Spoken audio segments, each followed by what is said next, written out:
Some more at work.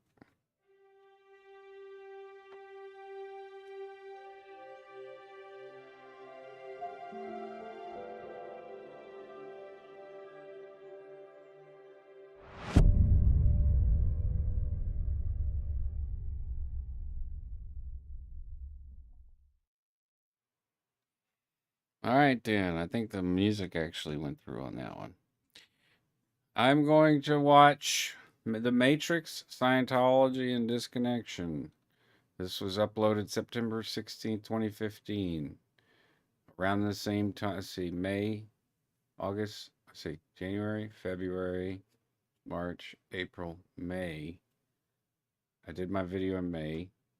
This one was in 2015 of the same year.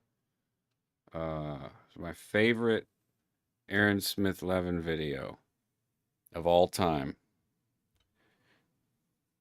And it's got like,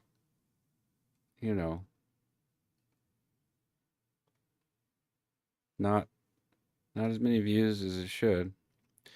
If you want to join the Discord and comment, here is hold on, let me get the link for you. Let me Google that for you. All right. 33 minutes and 21 seconds. Let's see what we can do.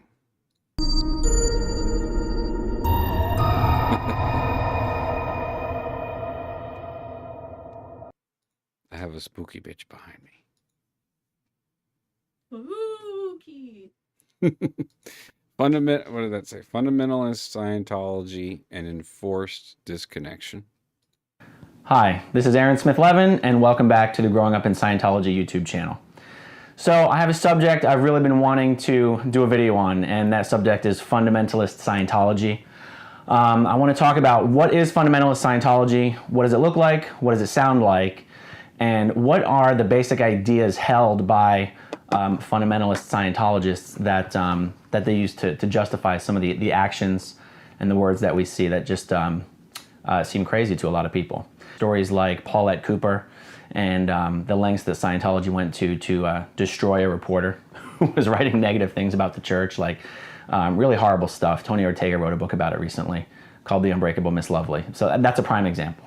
Back several decades ago, when the Church of Scientology infiltrated the government, the Department of Justice, and other departments of government, that's a prime example of what fundamentalist Scientology leads to. Scientologists at large, I believe, have convinced themselves that the fundamentalist days of the church are behind it, that nothing like that could ever happen again today. But enforced familial disconnection, which you hear more and more examples of, is a prime example of fundamentalist Scientology, of something that people do based on very extreme beliefs that they have. And I want to talk about what those beliefs are. So to understand why fundamentalist Scientology exists, you have to understand how hardcore Scientologists view not just the world and other people or non-Scientologists, but how they view the very subject of existence and reality. And it just so happens that there is a movie and a series of books that are actually pretty perfect examples of what Scientologists think about existence and reality. And the movie is one most people have seen, and that is The Matrix. And the books that I'm talking about is a series called the Lensman series. It's a great set of books. I actually love them. So in this video, I'm going to spend a lot more time talking about the Matrix analogy than I am the Lensman series, because the Matrix analogy is much. I wonder if he had like a laugh that went on, and that's why he had to edit it. Just random thought. Much more interesting and much more robust and accurate. The Lensman series is about a universe where intelligent life is abundant everywhere in all solar systems and galaxies, and in all variety of forms, not just humanoid form. So in the Lensman series, what you have is a very small cross-section of all of the intelligent life across the universe. Forms into this this organization of hyper-intelligent, telepathic, uncorruptible, an intergalactic police force. And again, I'm not going to belabor this analogy too much, but if you read these books, you're kind of basically reading Scientology. These books were written by an author called E.E. Doc Smith, and there is a lecture where L. Ron Hubbard says E.E. Doc Smith has never written a word of fiction in his entire life. And of course, by that he means all this stuff really happened. Whether E.E. Doc Smith knew it or not, he was writing stories that were really informed by his own whole track experiences, even if it was subconsciously. So that's the Lensman series.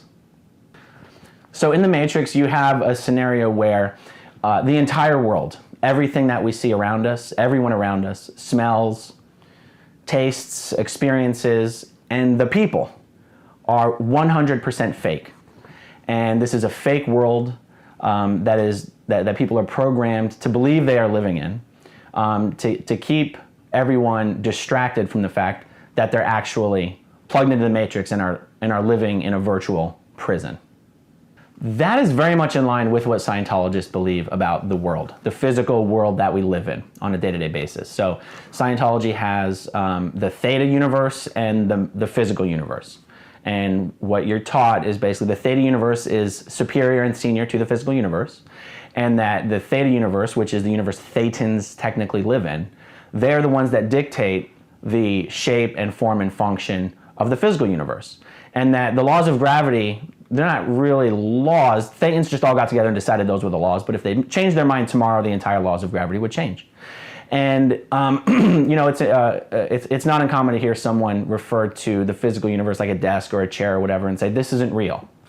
This is only here because we've decided it's here. And if you actually just sort of recalled the moment that you decided that all of the particles that made up that desk, if you recall the exact moment that you decided all those particles were allowed to exist, this entire desk would just disappear, you know? So this idea that the physical universe is an apparition, we make it real through our own decisions, but that it's not real. And it's not a 100% along the lines of the message of the Matrix, but it has strong similarities, right? And the other similarity to the concept of, in the movie, the Matrix being this fake virtual world, and Scientology's concept of the physical world that we live in here on Earth, is the purpose that it serves. So in the Matrix, the virtual world serves the purpose to keep the human population enslaved. So the human population, they are enslaved, and the virtual world exists to distract them and make them forget or not be aware of the fact that they are enslaved. So in Scientology, the idea is that this planet that we're all living on, and these bodies that we are occupying and animating, and everything we do on a day-to-day basis is really to keep us distracted from the fact that we are all prisoners on Earth and prisoners in bodies. And whereas in the Matrix, the humans that are in these pods, they don't realize they're in the pods. The idea is that we as spiritual beings don't realize that we're trapped in bodies. We've come to think that we are the bodies, that we're dependent on the bodies for our life, that our bodies are us, right? And so there's a similarity there as well, that everything around us is a distraction and an illusion and is fundamentally not real and also not important. So you have a situation whereby Scientologists view the world as, or view the human race as, we're all living here on Earth, we're occupying bodies, we think we're living happy lives of our own free will with various amounts of freedoms, but what we don't know is that we're actually prisoners on the planet, prisoners in a body that got here because many, many, many millions of years ago, or whatever, this isn't specifically covered, a whole bunch of beings were rounded up by a nefarious galactic military police force who went around and rounded up all of the beings who were the strong beings, the free thinkers, the artists, the troublemakers, but in a good way. Like, I'm a troublemaker, I'm a rebel, I fight the establishment. Basically, all of the beings that were potentially able to cause trouble, maybe incite a revolt, maybe overthrow the powers that be. Okay, so the galactic, police, military force rounded up all these troublemakers, wiped their Thetan memories, and sent them to Earth, and with basically complete amnesia that any of this occurred, sent them on Earth to live lifetime after lifetime for the rest of eternity, trapped in these meat bodies, is how it's called in Scientology. So trapped in these bodies, basically forgetting that they ever even were semi-godlike spiritual beings, and we just think that we're nothing but physical bodies that came from mud, and there's nothing spiritual about anything, and blah, blah, blah, blah, blah. That is how hardcore Scientologists view day-to-day Earth. So that is how I viewed day-to-day Earth. Yep. To hardcore Scientologists, Scientology literally represents the choose the blue pill or the red pill scene in the Matrix. If you choose Scientology, you will be awoken and freed from the trap, and you'll be on your way to achieving, getting back to the godlike spiritual powers that you used to once have, and becoming completely free of the physical universe or the Matrix. If you don't choose Scientology, you're making a willful decision to remain a slave for the rest of eternity. That's a pretty extreme view to have. In my opinion, that is just as extreme as the views that are held by some of the more stereotypical examples of fundamentalism that we see in the Westboro Baptist Church or by those who, wage jihad. Fundamentalist Scientologists literally believe that they are the ones fighting to unplug all of humanity from the Matrix and wake them up and set them free.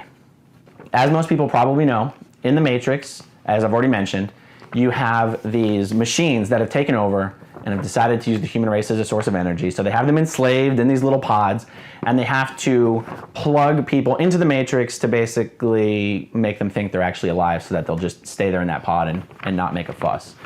In Scientology, it is believed that those machines that are working every day to enslave the human race, those are the psychiatrists and the psychologists. That is the role they play in this analogy. Yeah.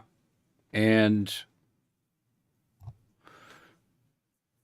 it was really hard for me to get myself to go to see or even take seriously the idea of even entertaining the thought,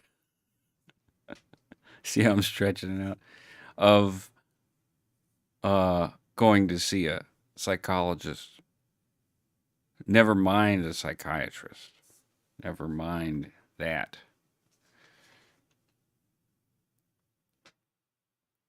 I don't know if it's high praise, Amy, or if it speaks volumes. I think it's like him describing this viewpoint, this perspective that I shared with many other Scientologists. But not all. Not all were that hardcore. For me, I had to be. It was a red pill, blue pill kind of situation for me. I later learned that, this was a form of distraction, therapeutic in some ways, but not good.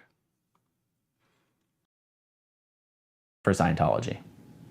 If it never made perfect sense to you why Tom Cruise made such an ass of himself on the Today Show, going on and on about how psychiatry has never helped anyone, anywhere, at any time, for anything, and anyone who thinks otherwise is just glib and doesn't know the history of psychiatry.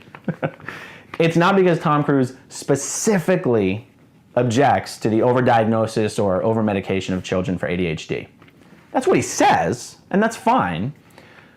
But the real reason you hear that from Tom Cruise is because his religion tells him that psychiatrists have been enslaving populations for trillions of years.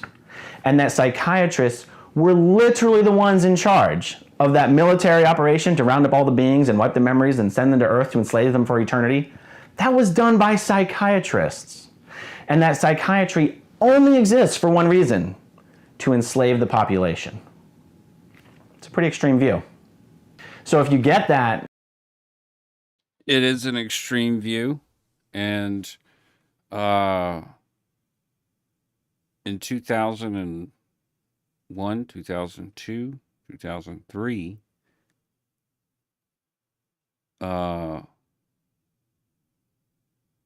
Anderson Cooper was doing some coverage on Scientology. He got major flack for it. Network even was like, back off, dude. And I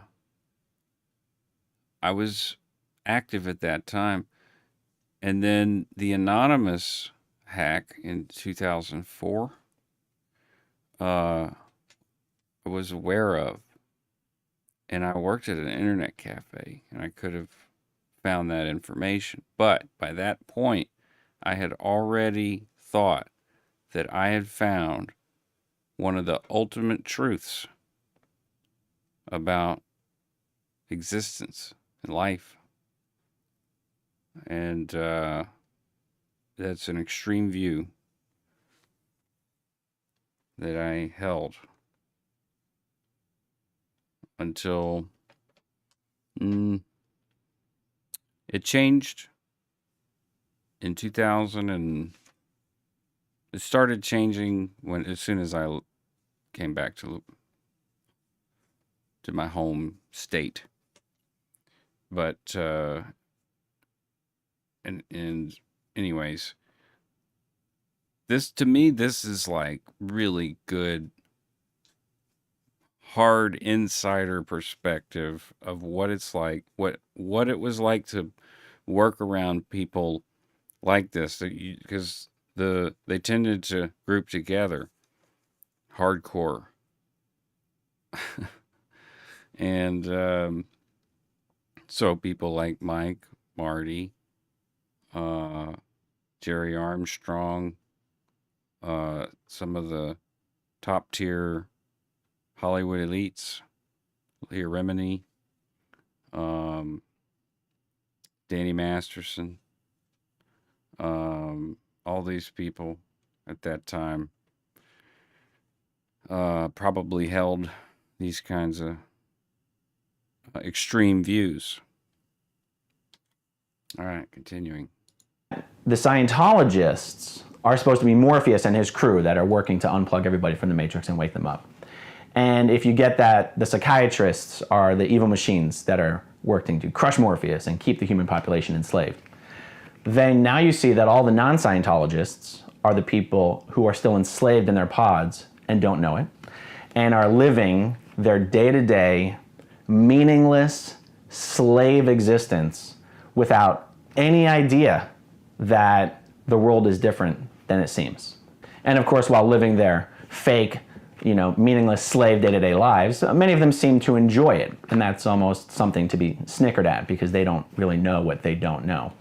And by the way, this is also why Scientologists hold such an extreme view of people who get into Scientology and then leave Scientology.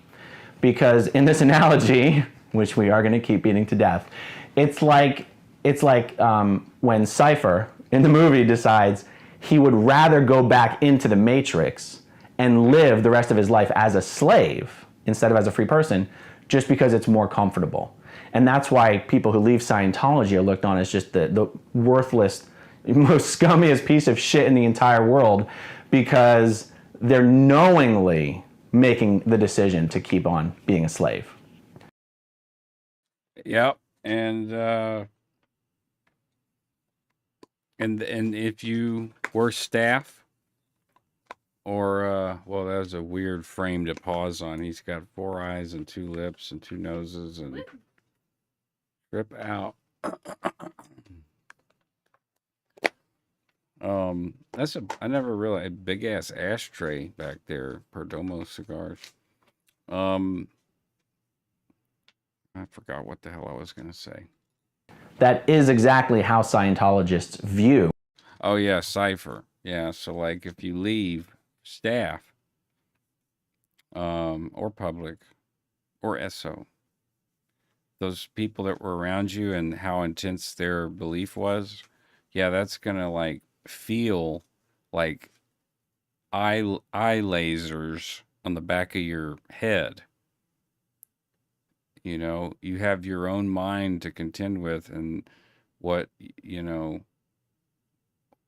the people that you left,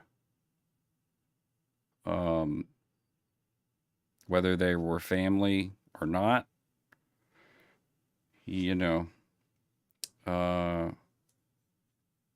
there's trauma bonds, you know, uh but the worst are the having to leave family, which some people have done for their own good. It's a really, really fucked up thing. And you know, Aaron seems to have a perspective of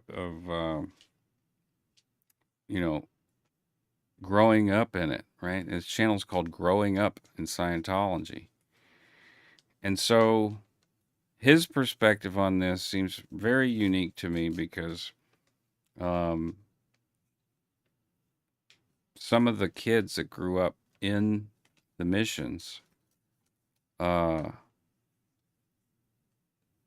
they understood somehow that this was, at a certain point, they started to understand this is all bullshit.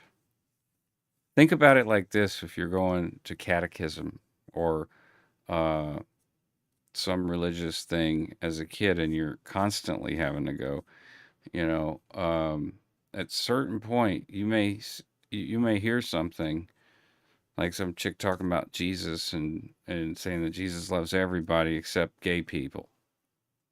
And it's like, well, what? And also you go to hell if you uh, masturbate. And the Mormons have a ton of stuff you go to hell for. She's going to hell right now drinking alcohol.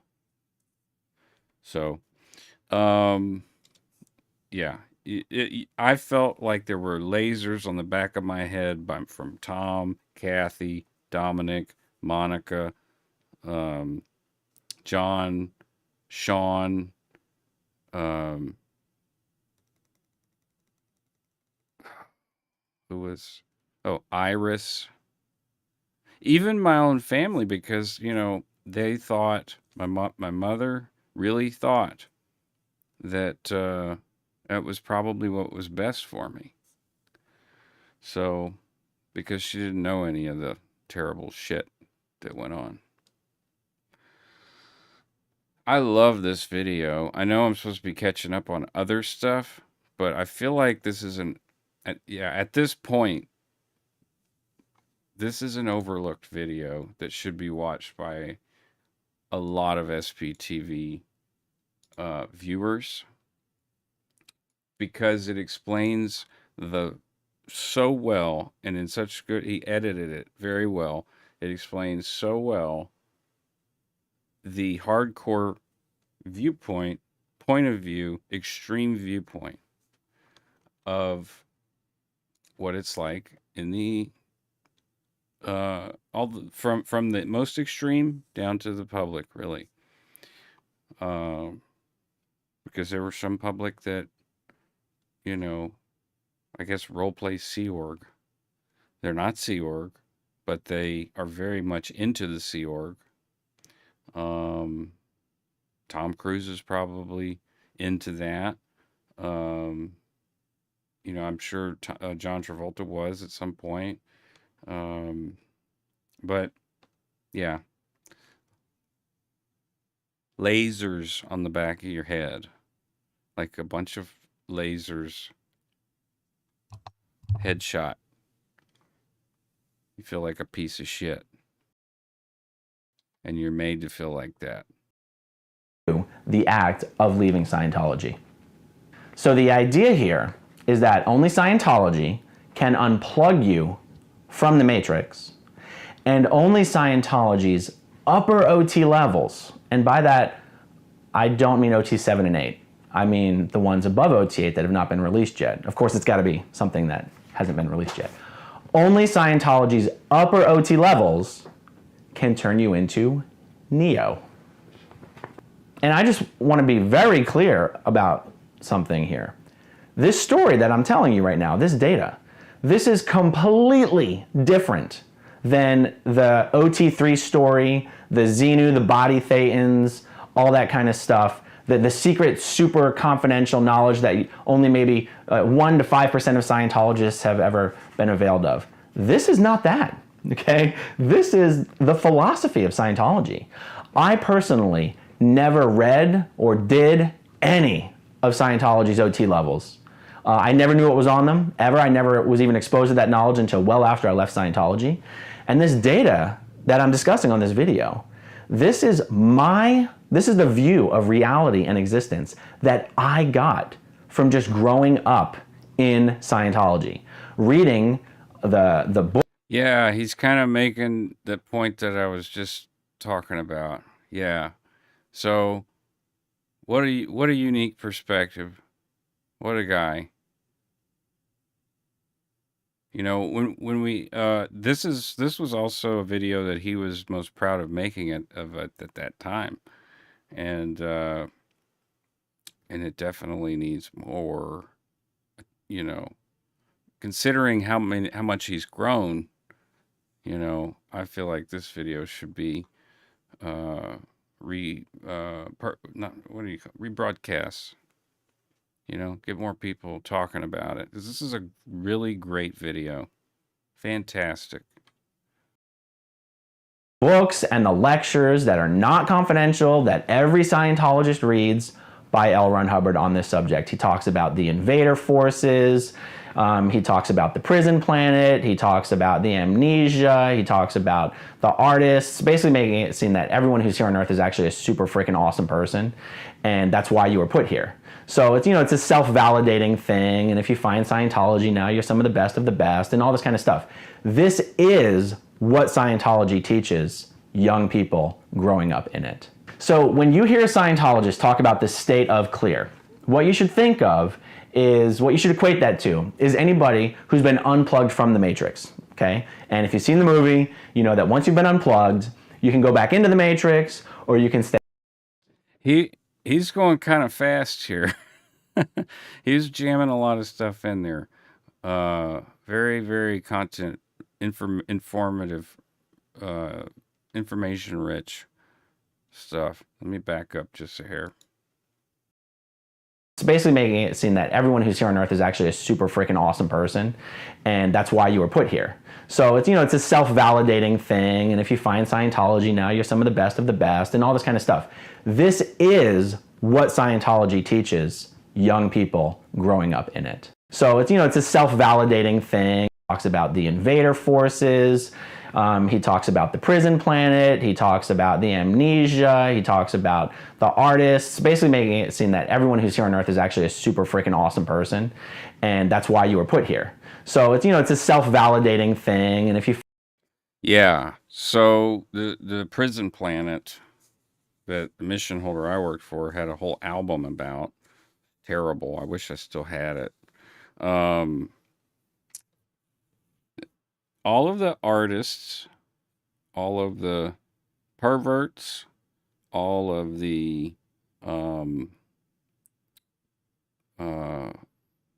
what else was it?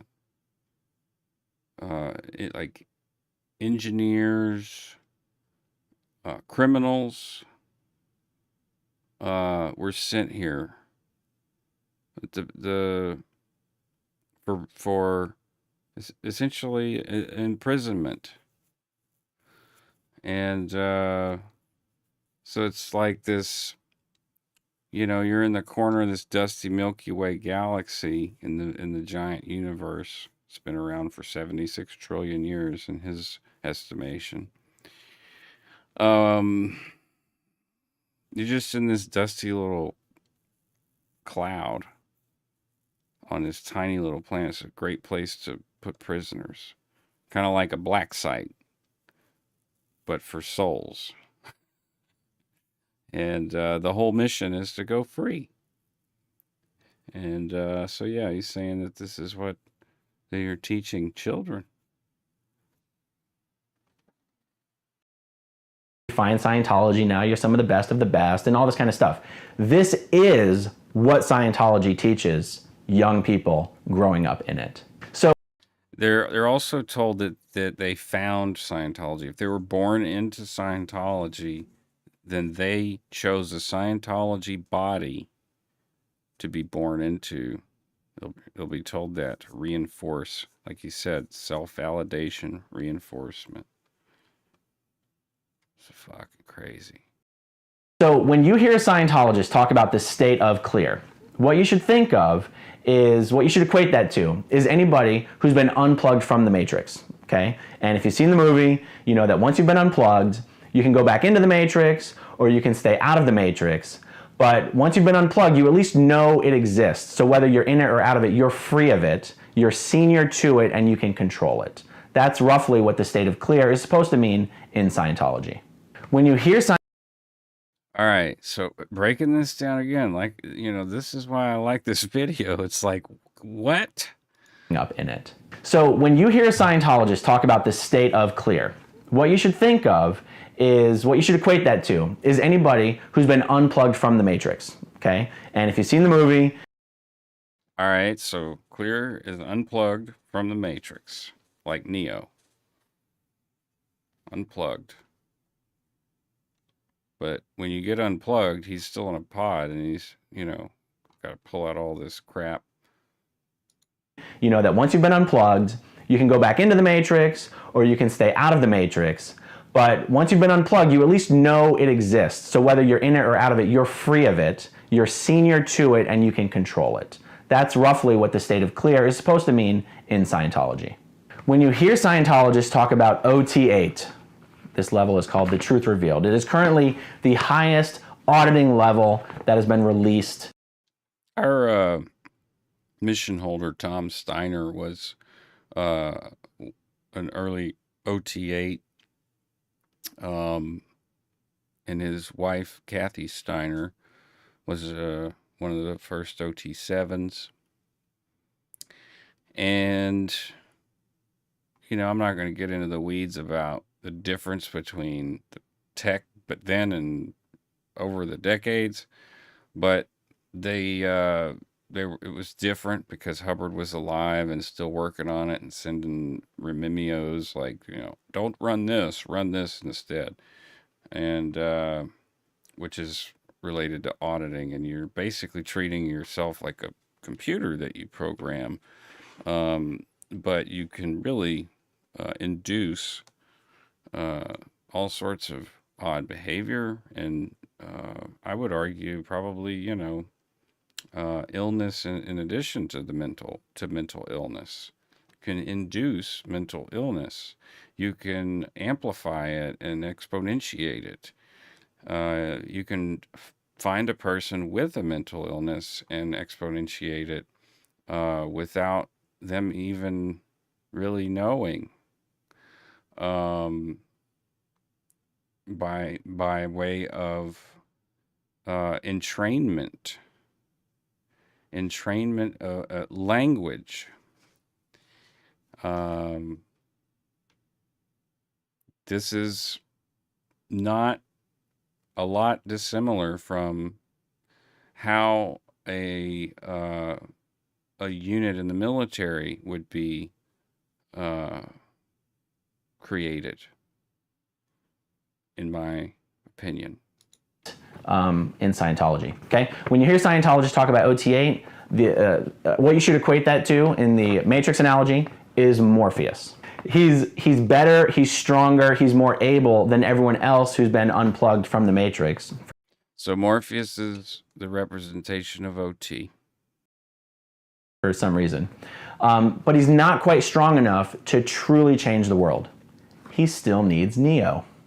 When you hear Scientologists talk about full OT or full operating Thetan, what you should equate that to, in the Matrix analogy, is Neo. And not the shitty Neo who doesn't actually have any real powers outside of the Matrix. He's just a normal dude. You have to think about Neo when he's plugged into the Matrix, who can do anything, be anywhere, stop bullets, fly, make anything happen just by thinking it. That Neo. When Scientologists discuss what their ideal scenario is for the world, how they want everything to be, where they're going, you need to think of an army of Neos, okay? An army of Scientologists who are all... Well, like I said, it's a military type setup. It's, you know, I would say Hubbard was clever to do a Navy type thing and stay the fuck out of, or stay in international waters, because developing something like that on domestic soil that isn't a militia is quite, I don't know if that was coming through. It was kind of clever that he chose the Navy, because he could stay in international waters and conduct this sort of military type indoctrination. And while they didn't have any military power, as we've seen, they've had immense power over the government. They infiltrated the IRS, and they got their tax-exempt status. That was because of their intelligence operation. They don't have a combat capability. But if don't think that they wouldn't want one, or want access to that through the government. Anyways, moving on. Full OT, and because of their powers and their native intelligence and their benevolence and their uncorruptibility, and that's why I make the Lensman analogy, they rule the world. And not in a dictator fashion, but they're the opinion leaders for everyone else in the world. Everyone looks up to them for guidance. They're the model of what everyone else wants to strive to be. As Scientology would put it, they are the opinion leaders for all sectors of society. You might recall in that crazy Tom Cruise video where he's getting his IAS medal. There's a point in that video where he says something along the lines of, "We are the opinion leaders of the world. People are looking to us for the answers." That is what he's talking about. For Tom Cruise, the future is now, and he is Neo. I shit you not. And Scientologists buy into this. And with the analogy, the way we're working it, you can't truly call Tom Cruise the Neo, because Tom hasn't done any of the upper OT levels that exist in Scientology, because not only have they not been released, but they in fact do not exist. And so you can't truly call him Neo in the analogy, but for Scientologists, Tom Cruise is the closest thing to a Neo.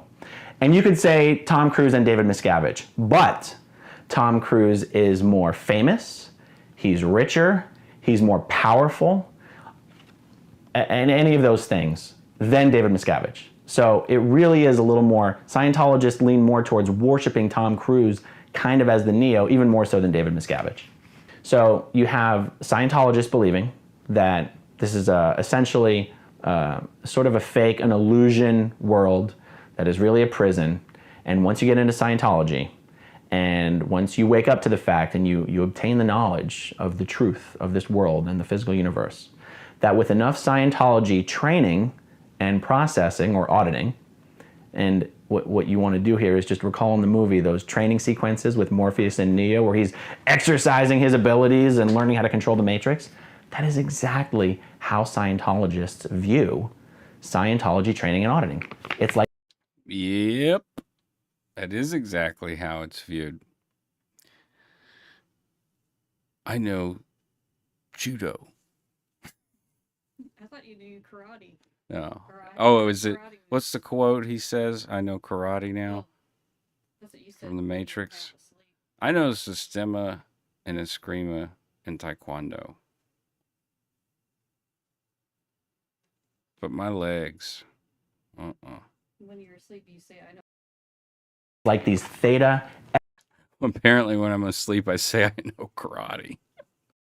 exercises to get you more and more capable of bending and controlling the physical universe to your own wants and desires at just thinking about it, right? When you hear Scientologists use this phrase, cause over life, or cause over matter, energy, space, time, thought, and form, or any variety of those things, that is exactly what they're talking about. That is what they are striving to achieve in Scientology. Many of them have convinced themselves that they've kind of achieved this, or that they're pretty much well on their way. They do know that they're not supposed to truly achieve these powers until they do all of the unreleased OT levels. Scientology used to say there's 22 of them.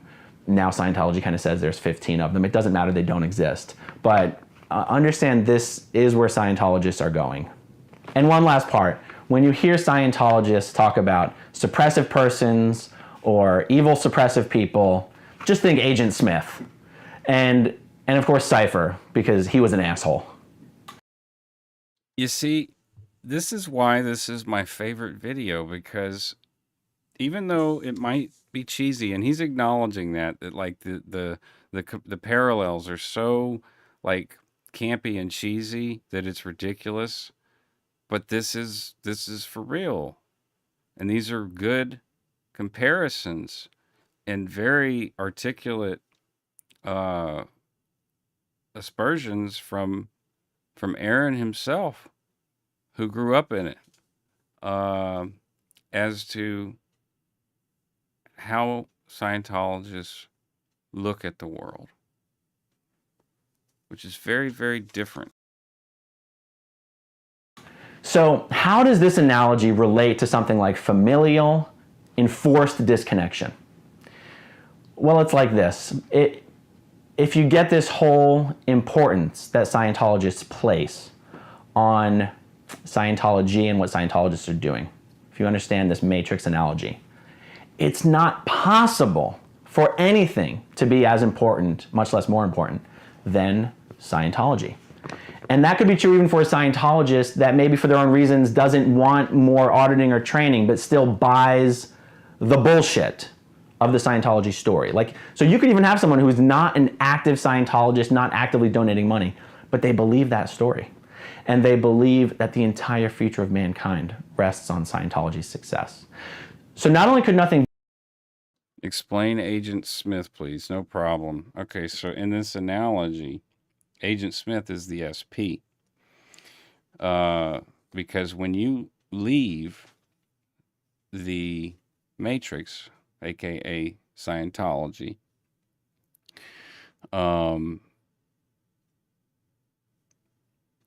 there are SPs out in what they call the WOG world. And not only that, but then there's people who leave, who know that Scientology exists, know what it is, but leave. And the suppressives, or psychiatry, or psychology, are waiting for any theta, any thetan, to continue to suppress the awakening of the abilities that thetan has. So Agent Smith is trying to fix Neo in the Matrix. He's an anomaly, he's a glitch. And in the same way, psychiatrists and psychiatry and psychology are trying to trap theta. I hope that answers your question. be more important than Scientology, but relationships and familial relationships, mom, daughter, dad, son, they're not real. They're fake, right? Mothers don't give birth to thetans. You don't raise a thetan. You give birth to a meat body, and a thetan picked it up, right? And this whole idea that there's some super saccharine, important familial connection there is just a fake idea, is what Scientologists believe. The hardcore fundamentalists, there might be a lot of people in Scientology who haven't actually crossed. That's what I was going to say about that, because plenty of mothers, people that I, would disappear, that had come in with their kids, single mothers,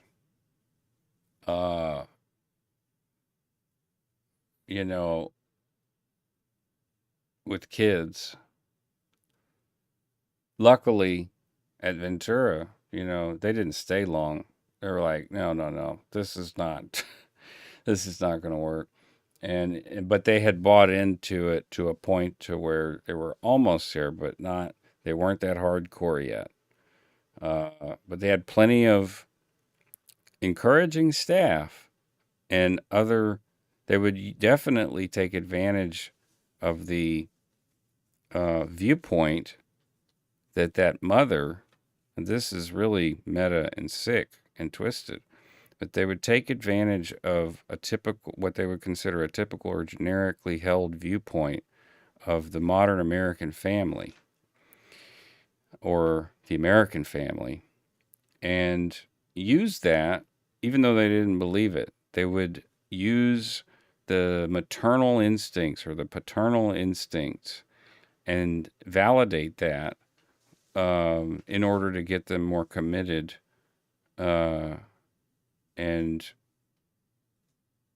to accept more extreme views, such as all the way up to the point of, when you have a child, it's just another thetan. It's just a meat body that a thetan picked up. And that thetan may be good, it might be bad. And some parents were very cruel to their children. Cross that threshold of believing that. But this is what's taught, okay? These relationships aren't real. They're an illusion, and they're part of, it's just something to help keep people distracted. Amy Jean, are the psychologists supposed to be doing that, all that on purpose? If you get into Psychs on the Whole track, which is some of the more, I wouldn't say advanced material, but it is in some of the advanced materials.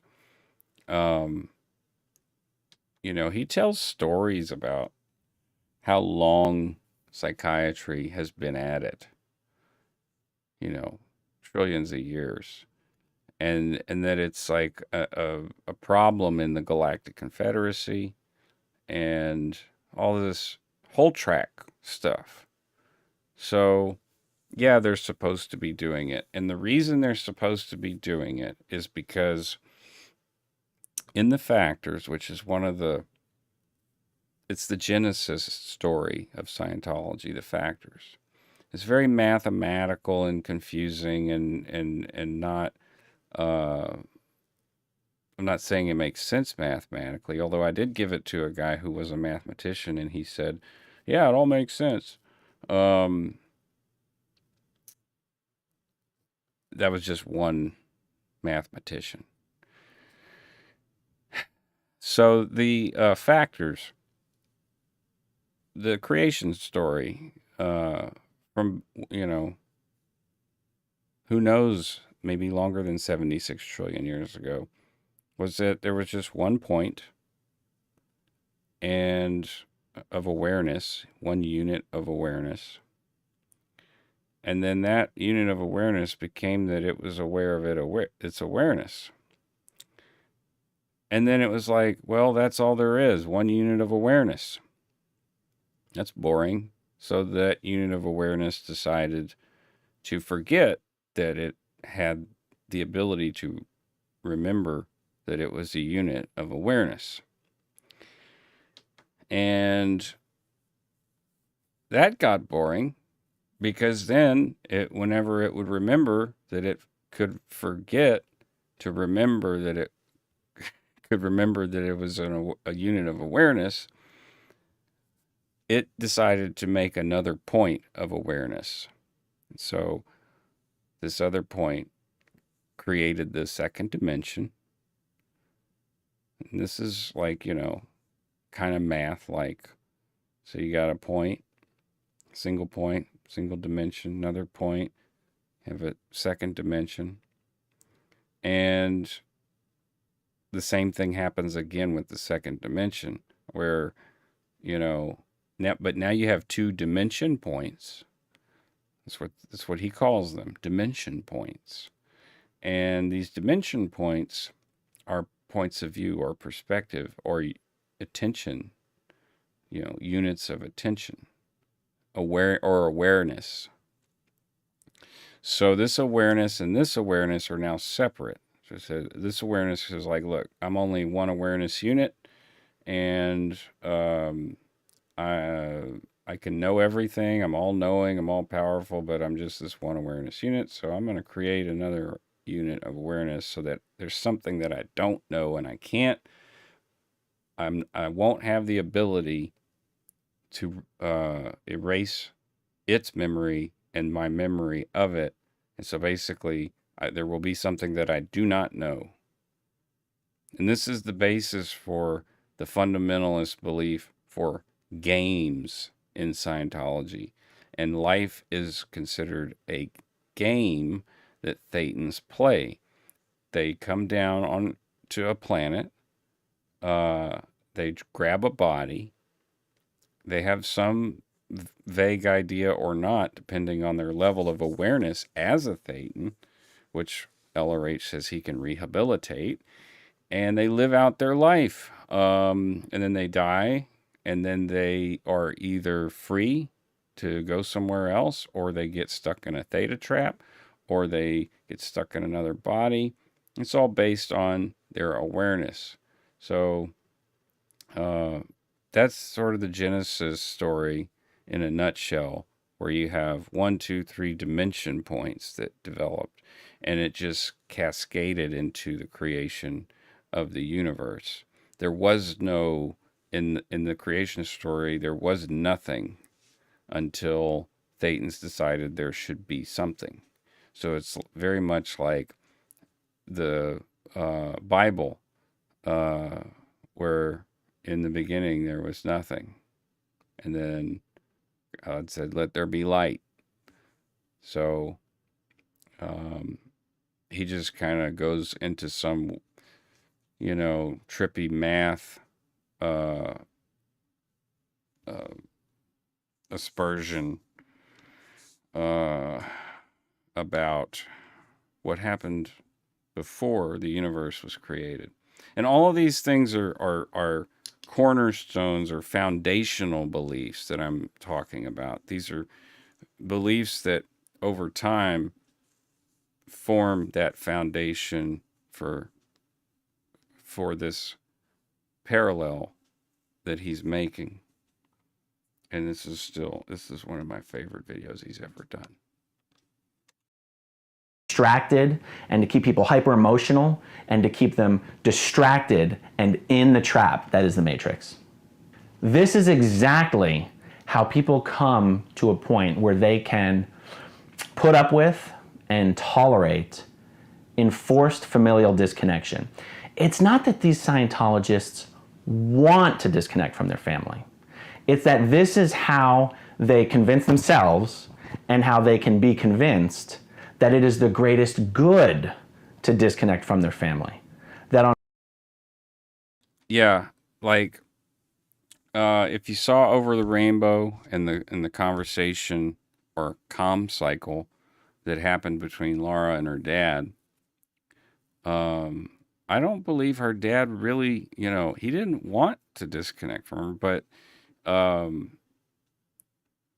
it's the greatest good for the greatest number of dynamics. And you can justify that with enough foundational belief in this,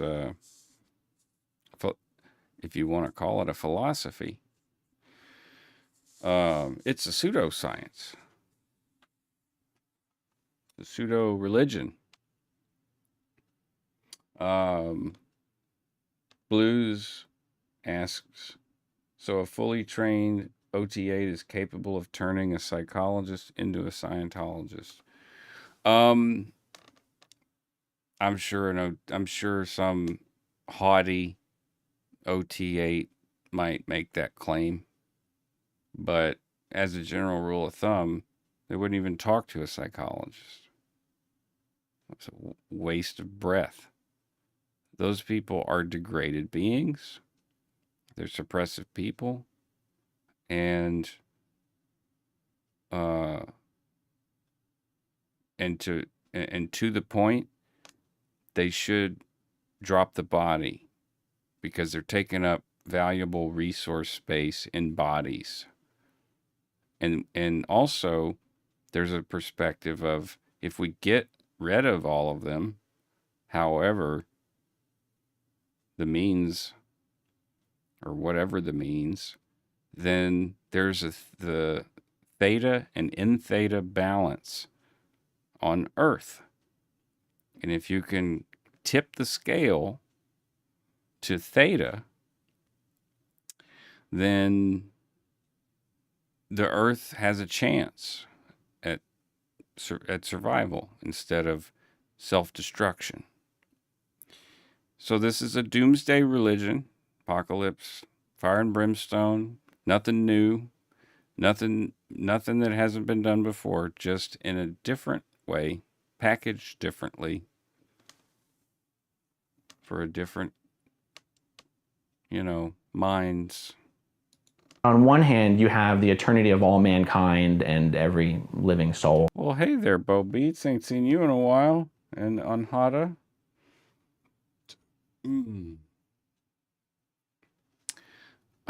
Anhata.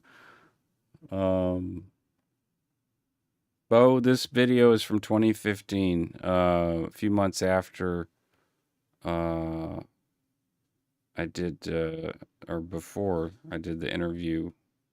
No, I did the interview with him in 2017. This was the same year that I put my first video out. So 2015. So this was September. Mine was May. I'm going to drop the Discord link. Oh, Cynthia's been in here. Fuck. Hey, Cynthia. Hey, Cynthia. I got two Cynthias. I got Cynthia squared. You're piped in right now. Let's see here. I'm gonna drop this Discord link. I was just being quiet and being good. Yeah, this is sort of this is not what I see, because he does short form content and updates now. But these were the older videos where, he was getting a lot of and spending time with Mike and just like, you can almost see, just like in my old videos, like we're going through the deprogramming as we're talking about it, using the community as a landing pad. Yeah, I was just thinking he looks awfully young and he still looks slightly zealotish. Yeah. And I mean, there's some of that I see in myself too when I watch my older videos, like trying to grok it, like, things are like breaking and moving in my head. It feels like, concepts are changing rapidly and I'm questioning things and that I'm trying to be recovered. And Travis was going through similar things where they're trying to recover him, and a chaplain calling him saying, "Hey, heard there was an upset. Why don't you come and come talk to us, and we'll fly you out here and talk some shit about your brother who just opened his mouth." So shame on him. Yeah, shame on Wog World at the time was the name of my channel, and his is still growing up in Scientology. So Anhata on Fire, I will only say that I love Doug, but if you want to come chat, there's a Discord link. Um, you know, I support Doug 100% in what he does because his viewpoint and his experience and his story and his it matters.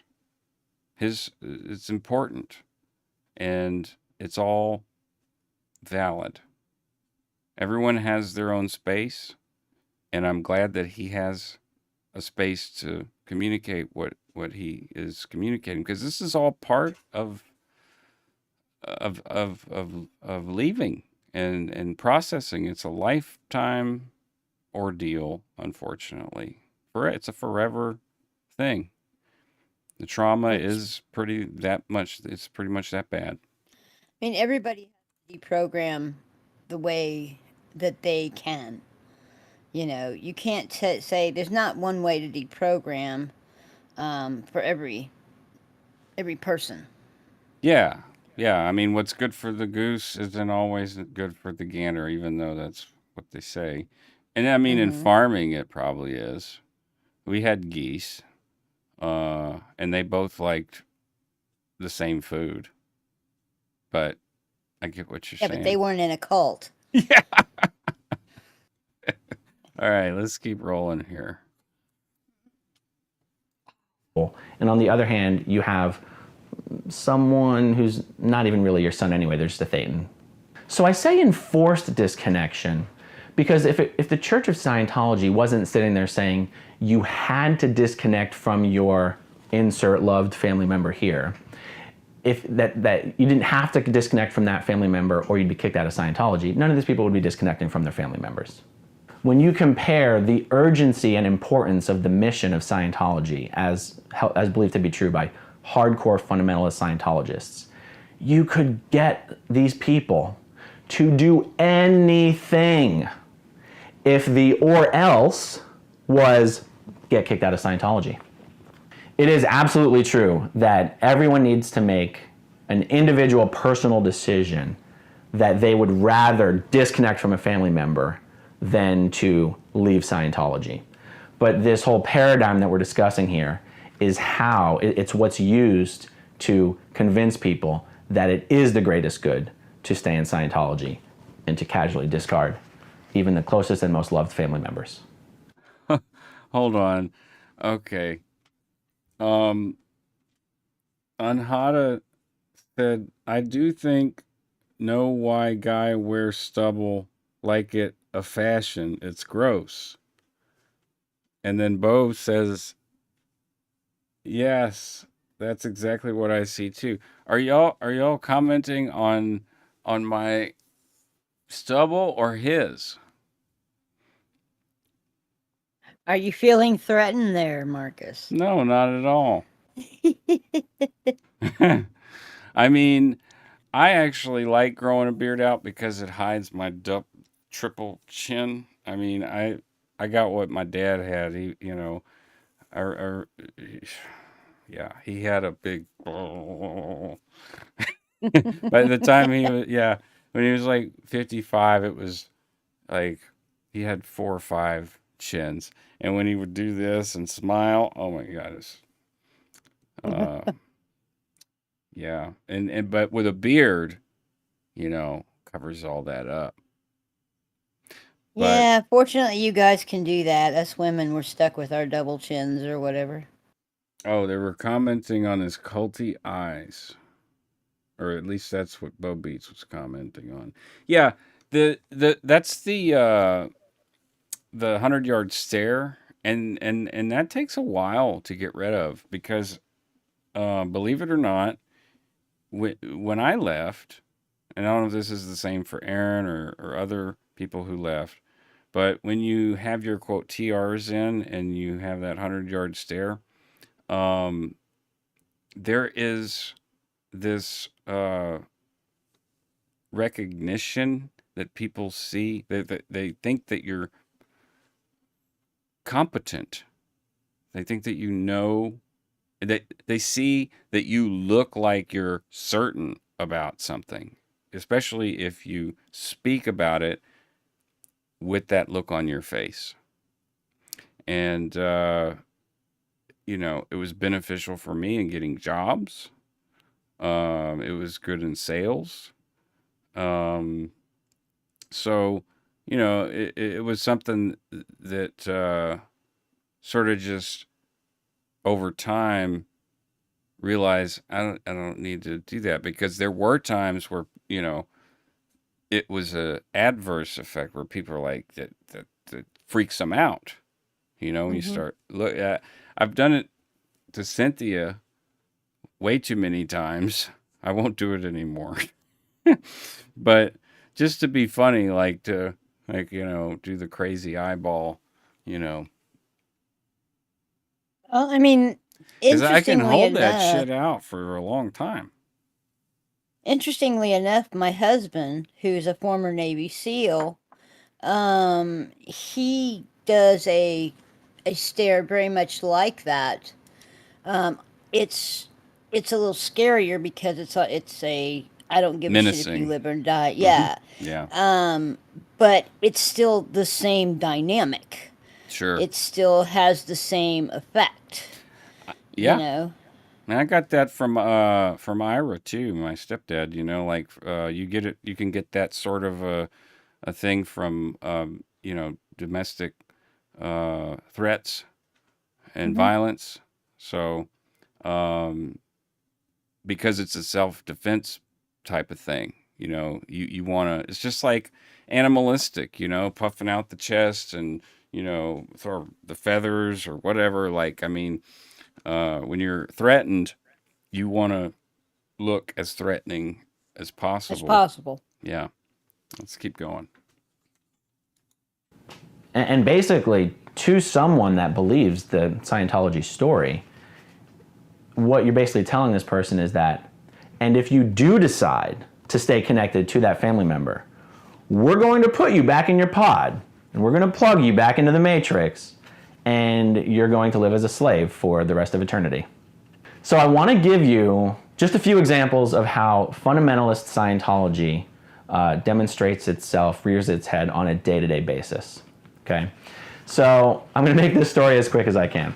I created a couple years ago a secret Facebook group called, it was called like, you know, people who trained at Flag in 1996, the 1996 era. So I was at Flag training and doing courses. Flag is the biggest church of Scientology located here in Clearwater, Florida, where I live. I was doing courses here at Flag from like 1993 to 1996. It was a huge, important time in Scientology. We won't get into all the details. A whole core of staff from around the world were being trained for a really big evolution. And there was a lot of camaraderie, a lot of friends were made, et cetera, et cetera. So I created a secret Facebook group and invited as many of these people I could find to this group. So it's my group and I control it and I'm the one admin. There's about 200 people in it.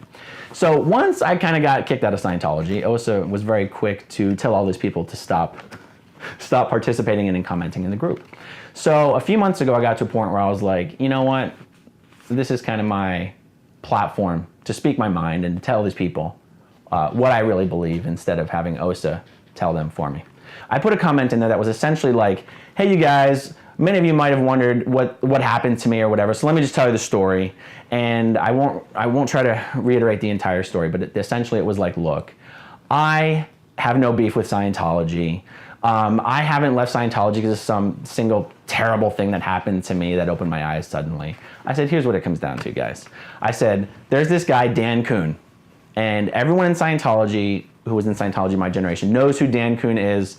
We don't even have to get into all the details of why that is, but there was a film that L. Ron Hubbard directed that served as an example for what how a perfect auditor communicates in an auditing session, right? Dan Kuhn was the star of this film. It was personally directed by L. Ron Hubbard. So L. Ron Hubbard basically signed off by saying, this dude is an example of the perfect auditor. And during this training evolution at Flag, we all watched this film hundreds of times. I'm not, literally hundreds, okay? We all know who Dan Kuhn is. Okay, so after this film, Dan Kuhn went on to... I never got to watch those films hundreds of times, but I did see some of the Dan Kuhn training videos. And yeah, they were, I mean, only saw them a couple of times. Couldn't, because I didn't get much auditor training. I was always on Div 6, which is recruiting and getting people in. But since he was in qualifications, Division 4, he would have been watching that stuff all the time. To be a very senior executive at international management of Scientology. He was an executive that had to do with the technical side of things. He supervised, he was a very senior executive in the part of the organization that was responsible for quality control of auditing, okay? He was also responsible for compiling a lot of the works that L. Ron Hubbard left behind after he died that had not been released yet. So if anyone is familiar with exactly what L. Ron Hubbard left behind, it's Dan Kuhn. So I made a comment in this Facebook group that was basically like, listen guys, I spoke with Dan Kuhn, he hit me with some knowledge. He said there are no more OT levels past OT8, okay? And I said, we might have all had wins in Scientology, I've had wins in Scientology, it's helped me in many ways, but let's get real for a second. If there's no OT levels above OT8, Scientology is a lie. It might be a lie that helps people in certain ways, or it might be a lie that has certain communication drills that help people maybe do better in life or something, but it's a lie. Okay. Then I have some really cool stuff to share that probably no one has really dug to find. And speaking of, he's talking about Dan Kuhn, which I don't know if anyone knows that name, but Pierre Etier was a guy that I spoke to when I was leaving Scientology. And oh wow, he's got a whole damn Scientologypedia. And he said about the same thing to me that Dan Kuhn said to Aaron. And in their general attitude and everything about it was, and maybe this was because they were in close working relationship with Hubbard himself and carried some weight and status in the organization, which is a church. We're still talking about a church. With all this information that's out there, we're still, catching up. I'm catching y'all up on stuff from 2015. So it still is valid SPTV replay if you ask me, because this video needed more, it provides so much perspective in such a short amount of time. Pierre Etier, I can find his WordPress. Oh, no.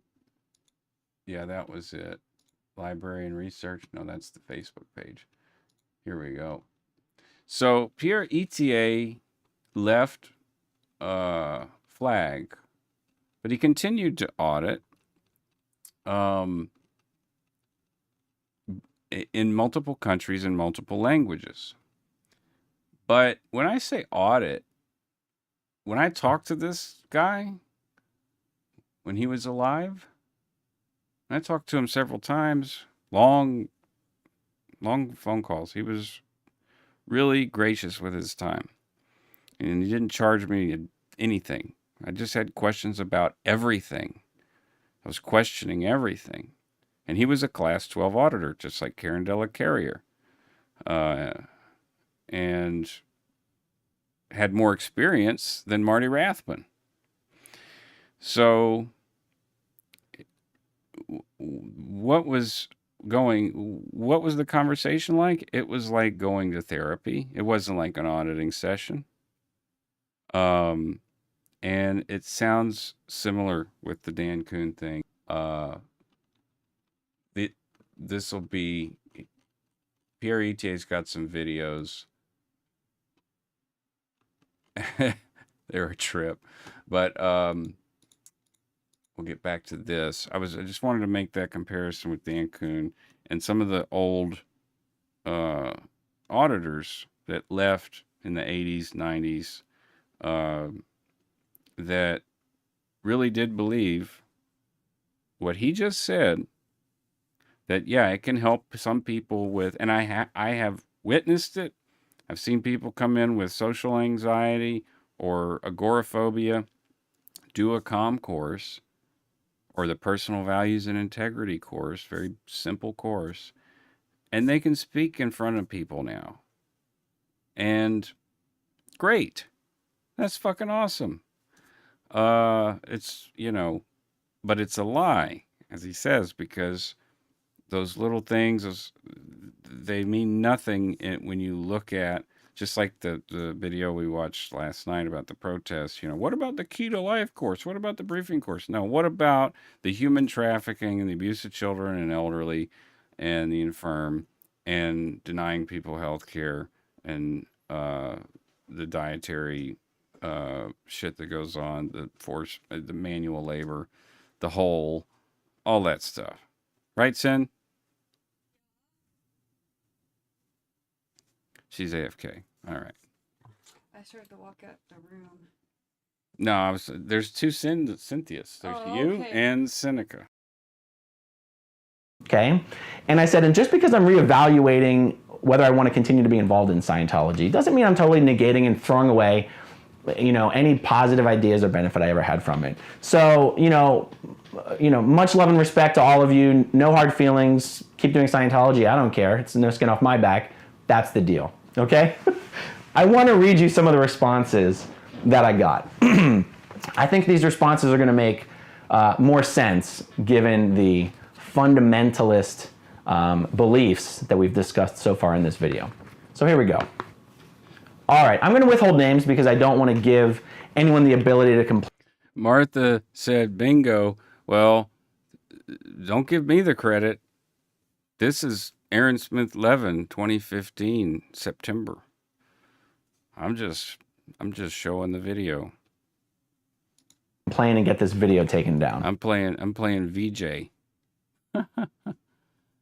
planning to get this video taken down. I do not doubt that.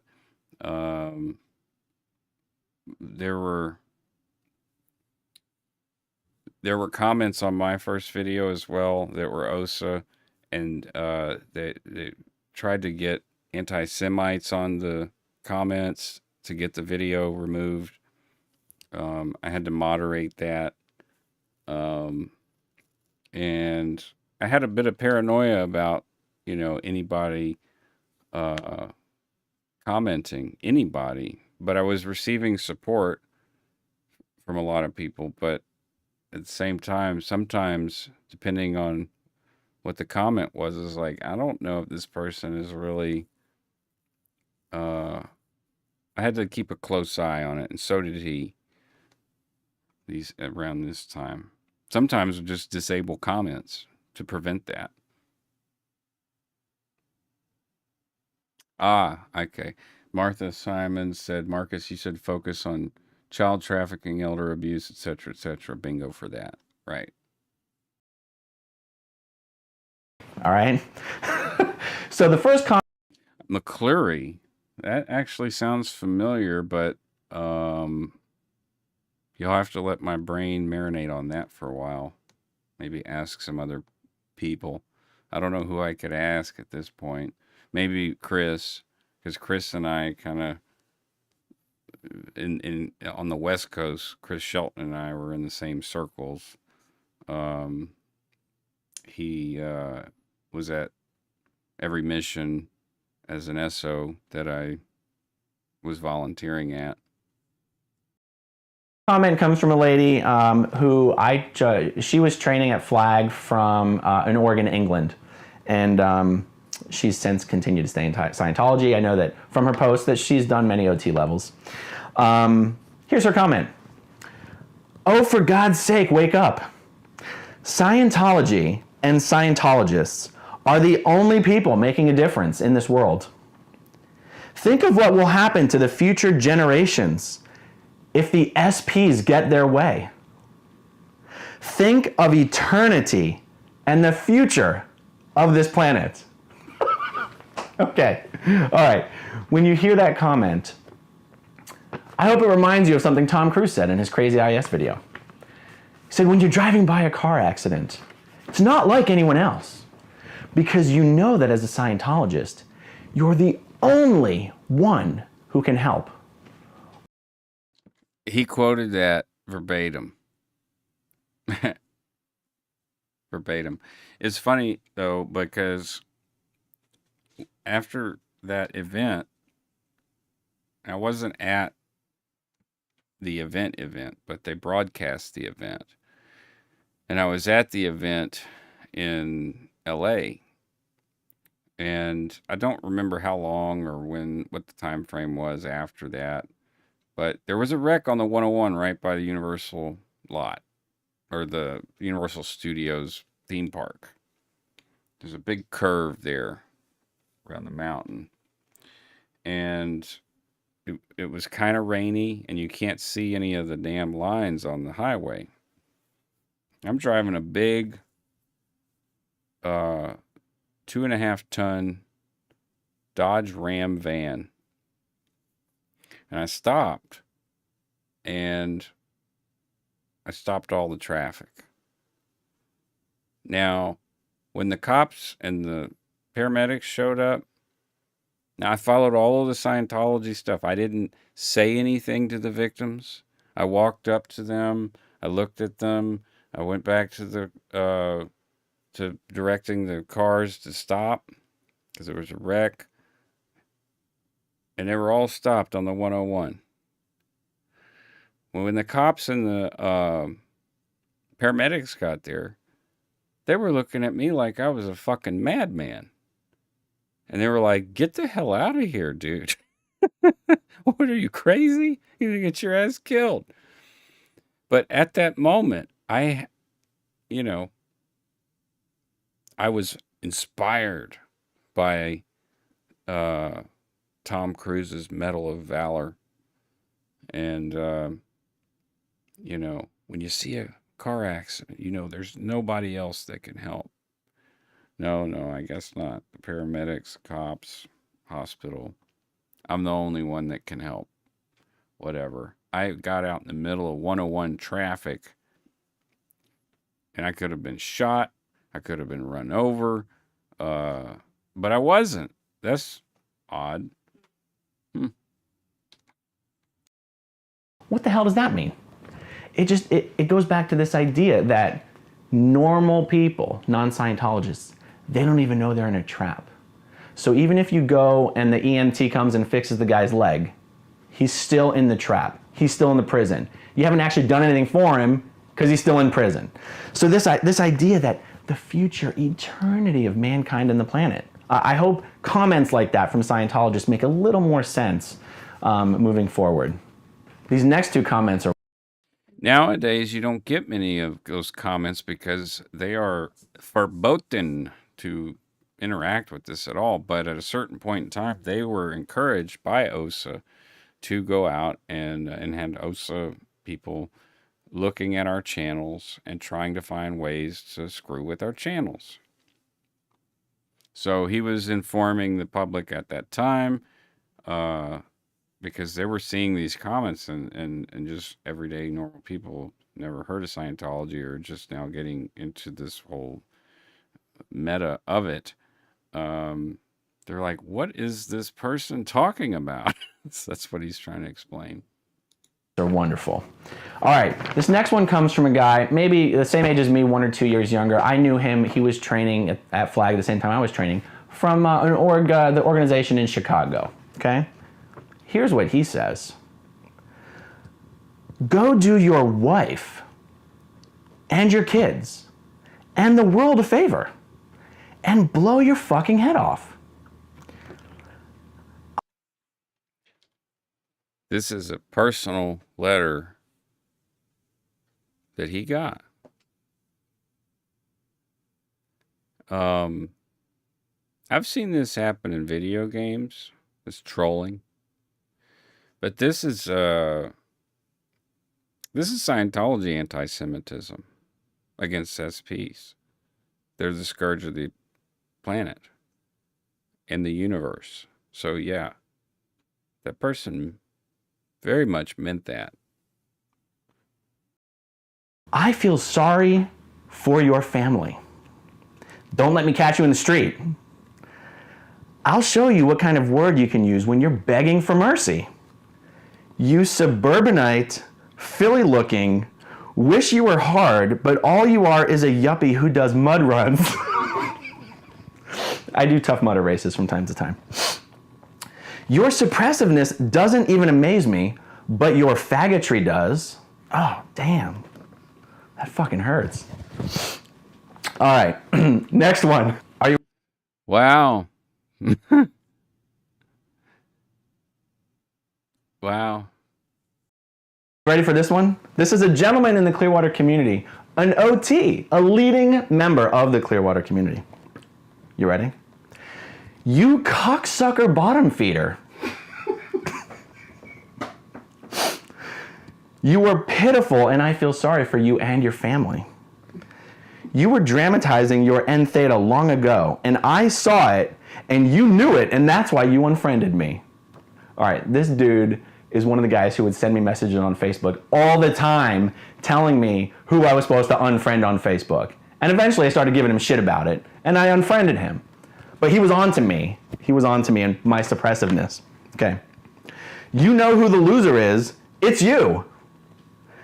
I wish it weren't true, but do not pass go, AA Ron. I'm assuming that has something to do with going right to jail or something. Kudos for the AA Ron, though. It's my favorite Key and Peele comedy segment. You should check that out on YouTube. All right. So for those that didn't know, it's an old bit. It's an old bit. You want to go to war, AA Ron? Don't test me. AA Ron, just think what you have done to your wife and children when you put your head down on the pillow tonight. Hey, Yeah. Sin, are you there? Yeah. Did you know that it was that skit was that old? No, I didn't. Yeah, the AA Ron bit. God, that's funny. Key and Peele is a great series. You should check it out. I am so sorry for them. Bye-bye, AA Ron. Okay, so why do Scientologists say and do some crazy ass things? Because of how the hardcore Scientologists actually view the world and how they actually view Scientology's role in that world. Nothing could ever, ever be more important than Scientology. Now really get this. It doesn't matter if David Miscavige beats his staff. It doesn't matter if people were locked up into prison, edit management. It doesn't matter if people were sleep deprived or any of this shit. None of that matters. It doesn't matter if he spends $1,000 a week on food while Sea Org members spend $1 a day. It doesn't matter if he flies in a private jet, there's nothing you could say to a hardcore Scientologist that would make them give a shit about what you had to say. Because when you compare the complaints, right? When you compare any complaints that someone can make against David Miscavige or L. Ron Hubbard or abuses, and you put that on a scale against the mission of Scientology, nothing compares. And that is why I call it fundamentalism, and that is why you get the irrationality. And that's exactly what it is. It's fundamentalism, right? And it's dangerous. And I hesitate to use the word dangerous because, you're not more likely to be, beaten down on the street by a Scientologist than anyone else. It's not that kind of physical danger. It's danger in the fact that you can get someone to do anything if the or else is, we're going to kick you out of Scientology and put you back in your little slave pod and plug you back in the matrix and you're going to be a slave for the rest of eternity. And if you believe that, you are trapped. That's my video for the week, you guys. Holy shit. when did you Tune in. When did you catch? When did you come in the When did channel? I come in? Yeah. Oh, I don't know. I had to turn up the sound, but I can't remember exactly when it was. Okay. Shar, Truth Seeker. Good evening, Marcus. I've been listening intently in the background. Thanks for the laugh on following Tom Cruise's revelations. I get it. As you know, I was in a cult myself. A treat 2 times in one day. I think I remember you, Shar. Were you on the? Did you watch Backflash? I'll wait for that response. Blues says, or else these words are triggering. Yeah, for sure, Mm-hmm. for sure. Or else what? Um, and sometimes the word doesn't even have to be said. I know in a lot of the Or domestic else. situations that I've been in, there is no saying or else. It's an implied, you better do Mm-hmm. this. And there's no or else. It's implied. It's like I don't know what or else is, but I'll find it. Exactly. Yeah.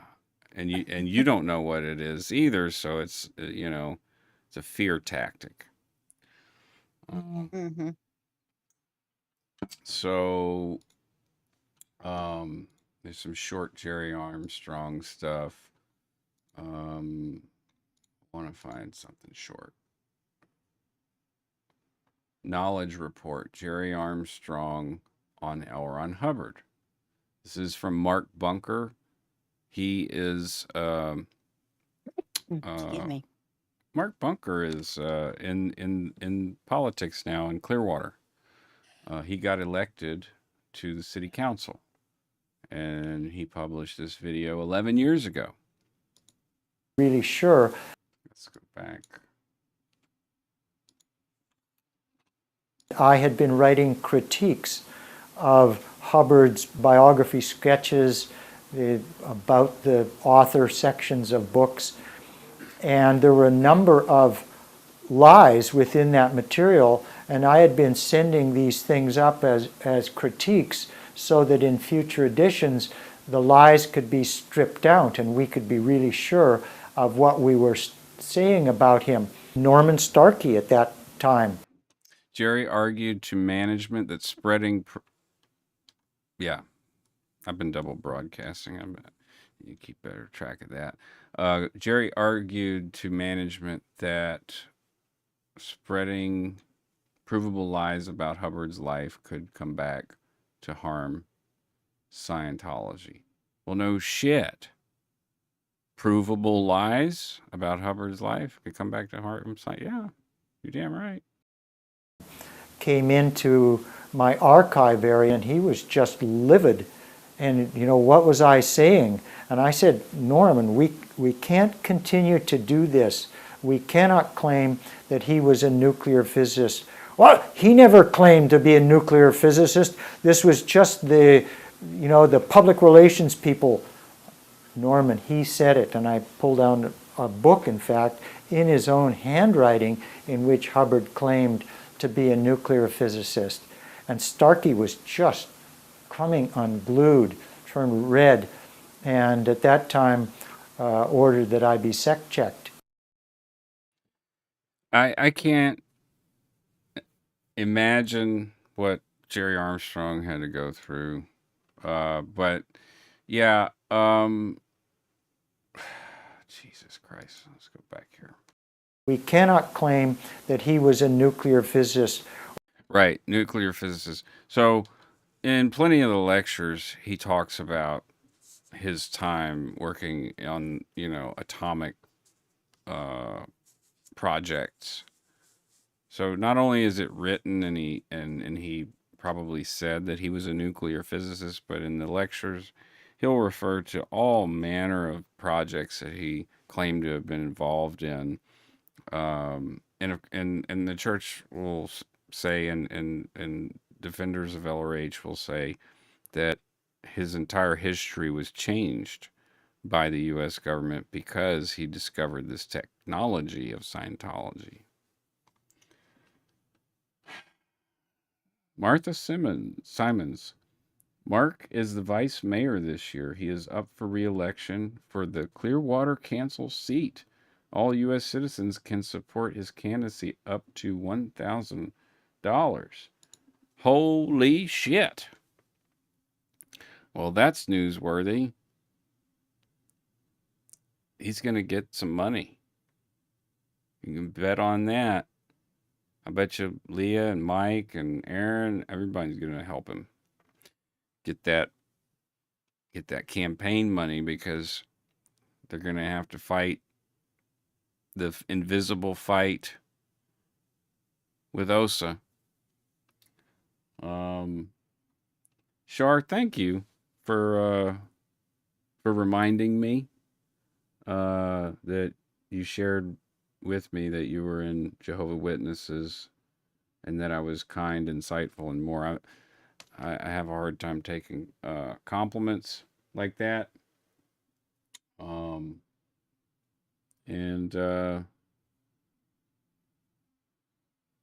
Yeah, you don't comment often. I gotcha. Oh, no. Okay. You say thanks. I am not always sure if it's okay to be here since I was in another cult. There are many similarities. Hello to all. Love, peace, and healing thoughts out to everyone. Yeah. Cynthia right behind me is an ex-Mormon.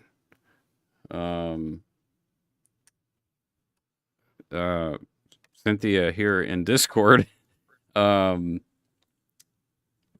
know, from what I have gathered, has gone through some domestic things, and those are coercive in nature too. The way I look at it is that it's coercive control that's destructive, and so it doesn't matter what you label it: Scientology, Catholicism, Baptists, Pentecostals, like Maryland's Pentecostal, or Christian Science, or Buddhism. It was crazy to me when I did this seminar that there was an ex-Buddhist monk who was like, "Yeah, this sounds a lot like what I was experiencing." I'm like, really? What the fuck Buddhist monastery were you at? Hey, witness, didn't realize you were here. Probably just listening. Let's see. So Jerry Armstrong.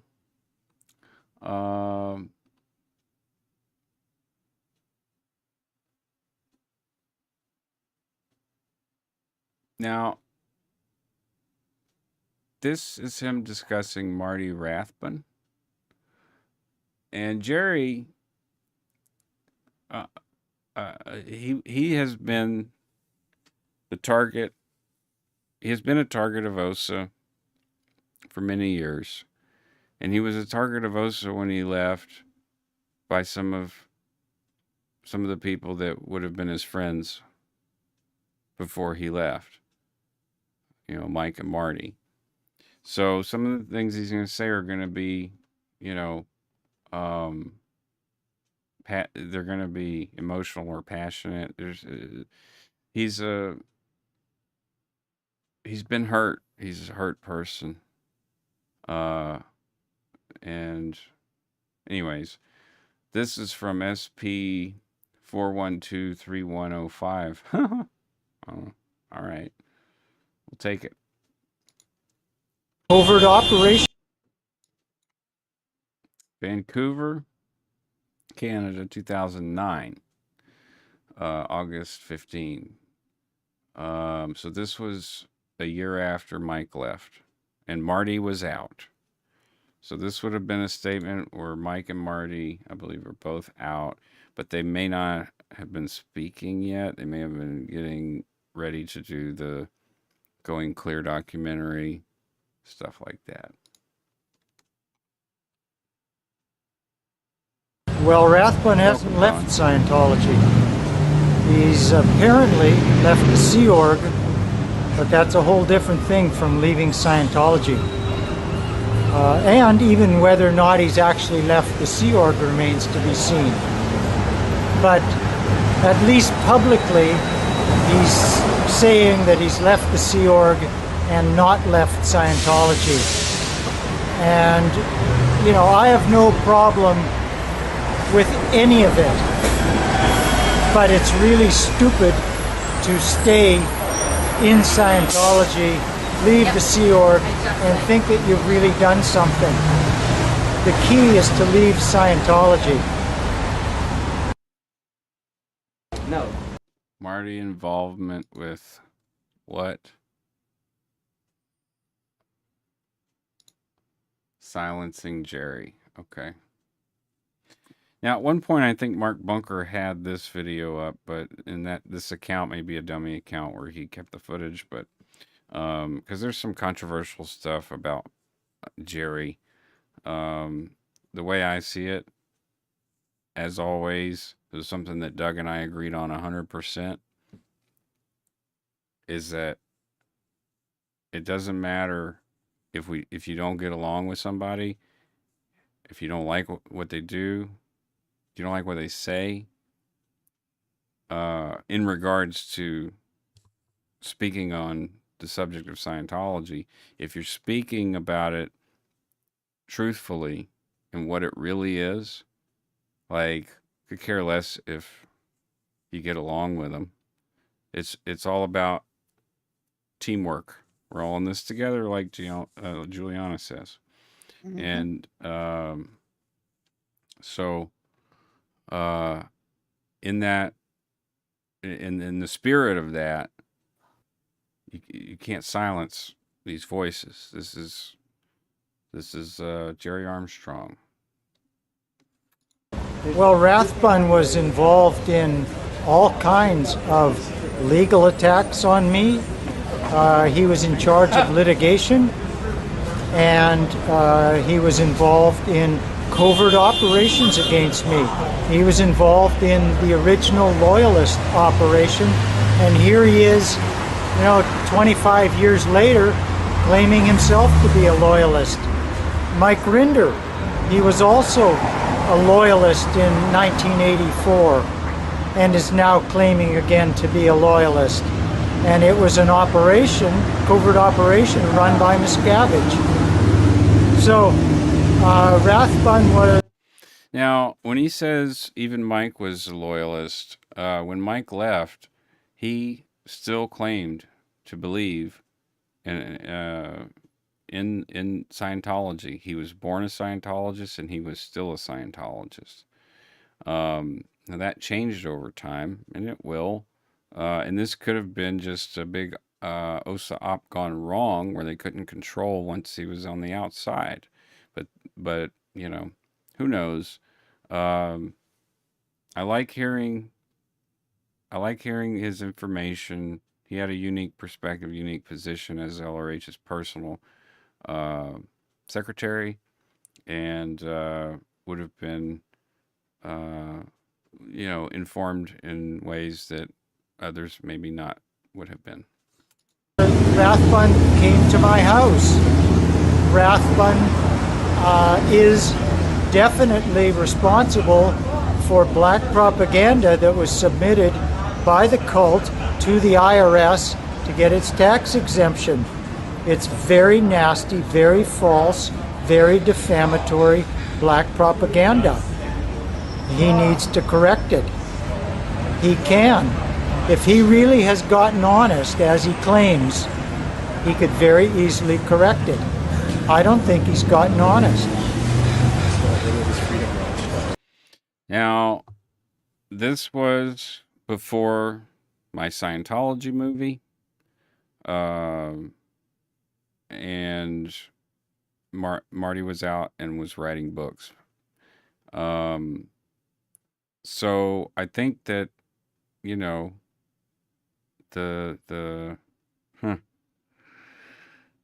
that perspective that I said might have been there was there, because you know, he kind of called it. But I will also want to point out that the attacks that were perpetrated on him in the 80s, you know, it was while he was out and Mike and Marty were still in. And so I kind of think that these were relationships that were just kind of unable to be patched up. What do you have to say about religionfreedomwatch.org? Mexican wrestler, how long was this interview, or how long ago was this interview recorded? The upload date on this is 14 years ago. So what's 2023? This was 2009. Well, it's Miscavige's, one of Miscavige's black propaganda organs. It's there to keep the troops in line. They get to hate all of the people named on Religious Freedom Watch. They get to treat them as anti-religious extremists, which is a pile of garbage. The whole thing is libel, defamation. Oh, I wish he'd get in touch with me. He really, as far as I'm concerned, he owes it to me. He owes it to everybody. He owes it to the victims that he and Scientology have created during this last 20 years. He has completely ignored the victims. The people that he's protecting or sort of lamenting are the people who have been supporting Scientology's victimization of good people for the last 20 some odd years. It does not come out in favor of the victims. As far as I can see, he has a problem with Miscavige beating up all of these people who are beating up on the victims. Take care of the victims, Marty.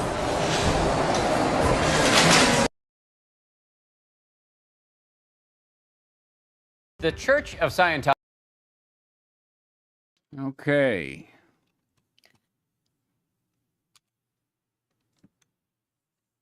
What you got, son? What are you gonna say? Were you just lighting a cigarette? I just was, yeah.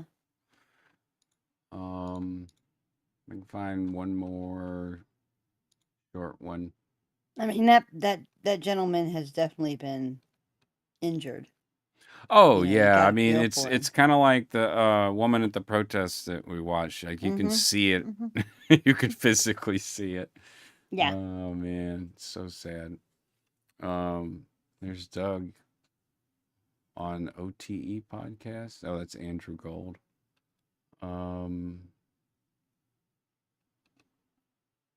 Freedom Media and Ethics. That sounds like that just sounds like a Scientology. Yeah, I was thinking the same thing. Oh Lord. These are gut-wrenching to watch. His daughter just tear him to shreds.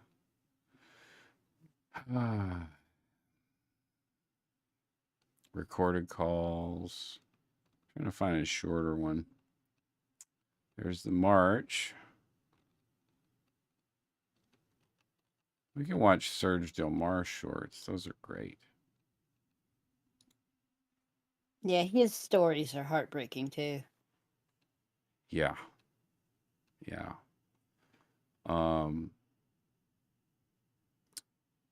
Yeah. What movie were you naked in? Virtually every movie I've ever done. Are you being serious? Yeah. Oh, yeah. My name is Ashton Kutcher, and the social team at Netflix wants me to record a video explaining why your mom thinks I'm hot. Here it is. I was on a show called That 70s Show, and I wore like really tight shirts. Oh, yeah. Done several.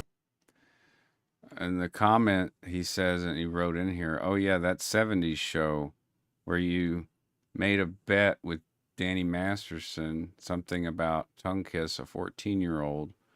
Moms, who of y'all think this man is hot? Please advice. Several romantic I'm sorry, comedies. Ashton Kutcher is dumb as a box of rocks. I don't think that man has ever had something coherent to say unless it was scripted. Yeah, I don't know him. I've won a record number of Teen Choice Awards, more than any other human being on the planet. Ashton. You have, oh, wow. These for being short, it's like he puts so much effort into the it's so good. Like that soundbite. Ooh, Ashton. You also have a record number of perverted, depraved public statements that really got us questioning who is giving you Teen Choice Awards. Surge, like, cuts like a knife. Oh, God, yeah. He cuts like a knife. I beat Prince William as most eligible. You also now beat Prince Andrew for worst interview apology in the world. You should be proud AF. Bachelor in the world. The most ridiculous thing you ever said on camera was that self-serving apology you and Mila made. Beats this, hands down.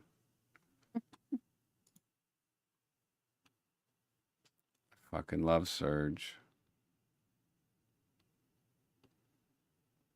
This would be good. Tell me you grew up in Scientology without telling me you grew up in Scientology. I didn't grow up in Scientology, but this will still be funny to me. If you think I'm going to sit up here and argue with you, you are absolutely 100% right. You have never been more right in your life. I don't care. Yes, I have time for it. If you want to go back and forth, I'm going to give you a ride to both places. I don't even need no gas money, bro. We're going to ride in the carpool lane. It's good for the environment. I'm going back and forth with you, bro. I don't care. I don't care. I have time. Matter of fact, I'm going to turn you every way but loose just out the kindness of my heart. I'm going to take paid time off, sick leave, to have extra time to rip you a new one, free of charge, no money down. No money down.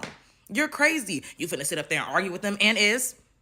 I don't care who it is. I'll go back and forth with the baby. I don't care. Blah, blah, blah, blah, blah, blah, blah, blah, blah. You're not finna sit up here and act like I never tried to communicate with you or never gave you the chance to understand where I was coming from. Absolutely not. Y'all be so, I don't care, vibes, I'm giving them the silent treatment. Not me. If that's the hill you want to die on, babe, I'll bring hors d'oeuvres from Trader Joe's to the repast, but it's not going to be me, bro. It's not going to be me. If you want silence, bro, go to a live. If you think I'm going to sit Okay, I'm going to say I honestly don't know what that was about. So I didn't grow up in Scientology, so maybe that was an inside joke or something that they did at the Oregon flag, or who knows? I don't know. God, he's got so many now. Lord have mercy. AF. Literally AF. I love Lisa. I don't care. Your problems with me are not my problems. Those are your problems. I don't care. Your problems with me are not my problems. Those are your... That's the CC to all the Scientology in execs. Oh boy. We got this guy right here is in my state, John Kennedy. I cannot stand this guy. I got a... However, he is on certain, it's politics, so there's certain issues. But on drugs, this guy and unequal treatment for sentencing and criminal justice against minorities, this guy's been a fucking pain in our ass. And for any kind of beneficial, like he was completely against all of the legalization and went up on a high horse and all this shit. But he's been around a long time. These Kennedys, they keep coming back. Damn Kennedys. But he may be saying something actually I agree with here. But in general, when I see Senator John Kennedy here in Louisiana, I just want to vomit in my mouth. A new strap-on harness today. I can't wait to put it on you. It will fit. So the caption is what Scientology sessions can sound like, including but not limited to adults who pay to get locked up inside a hotel where kids, so-called auditors such as myself at 12 years old, were groomed to sit there and interrogate this from grown-ass men and women. My favorite dildo perfectly. You're going to look so hot. I can't wait to have your cock in my mouth. I'm going to give you the blowjob of your life. Then I want you inside of me. End quote. All righty then. That was probably down the road in Baton Rouge at State House. Like, I don't know what the fuck that was about.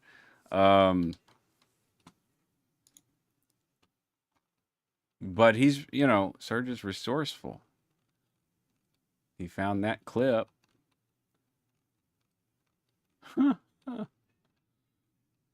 Okay.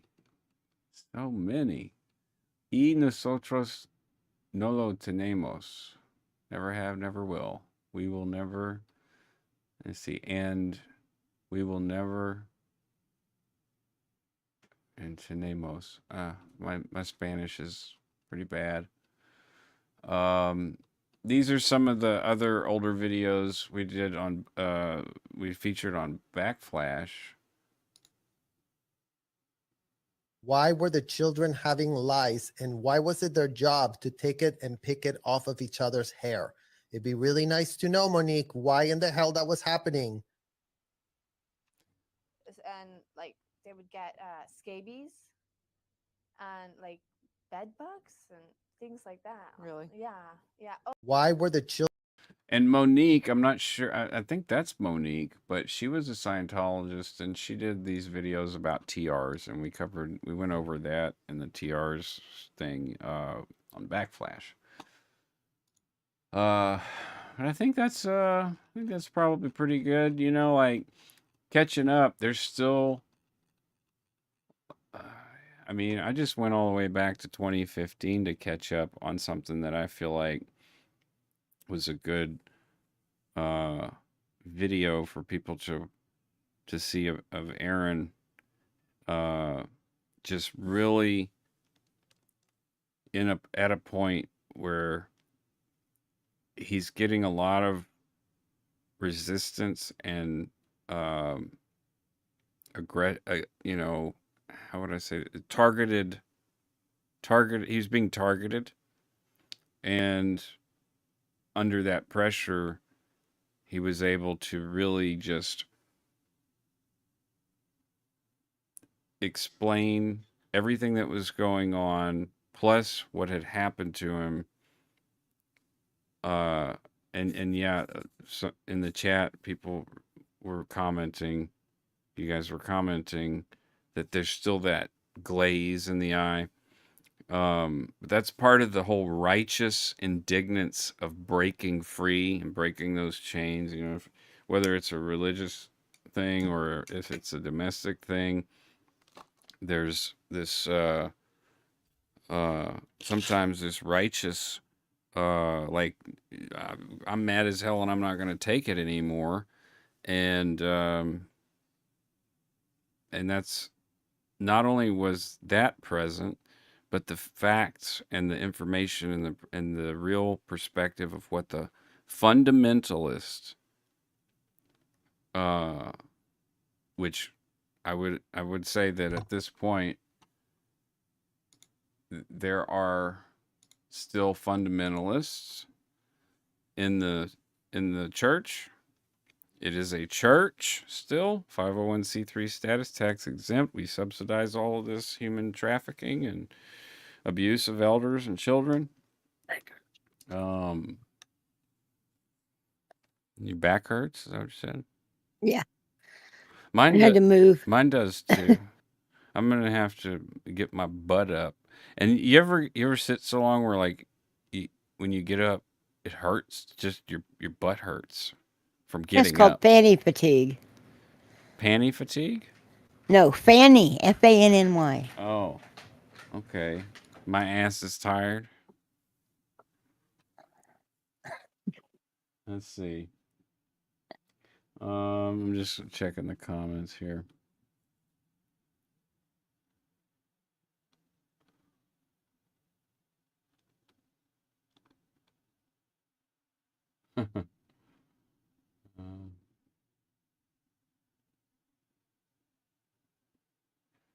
Intermezzo, the bakery near my blues. Intermezzo, the bakery near my house is going wild. Whole neighborhood smells like fresh buns. Speaking of butts. Buns? Yeah, speaking of butts. All right. Somehow I don't think that with the bakery going on that everything smells like ass.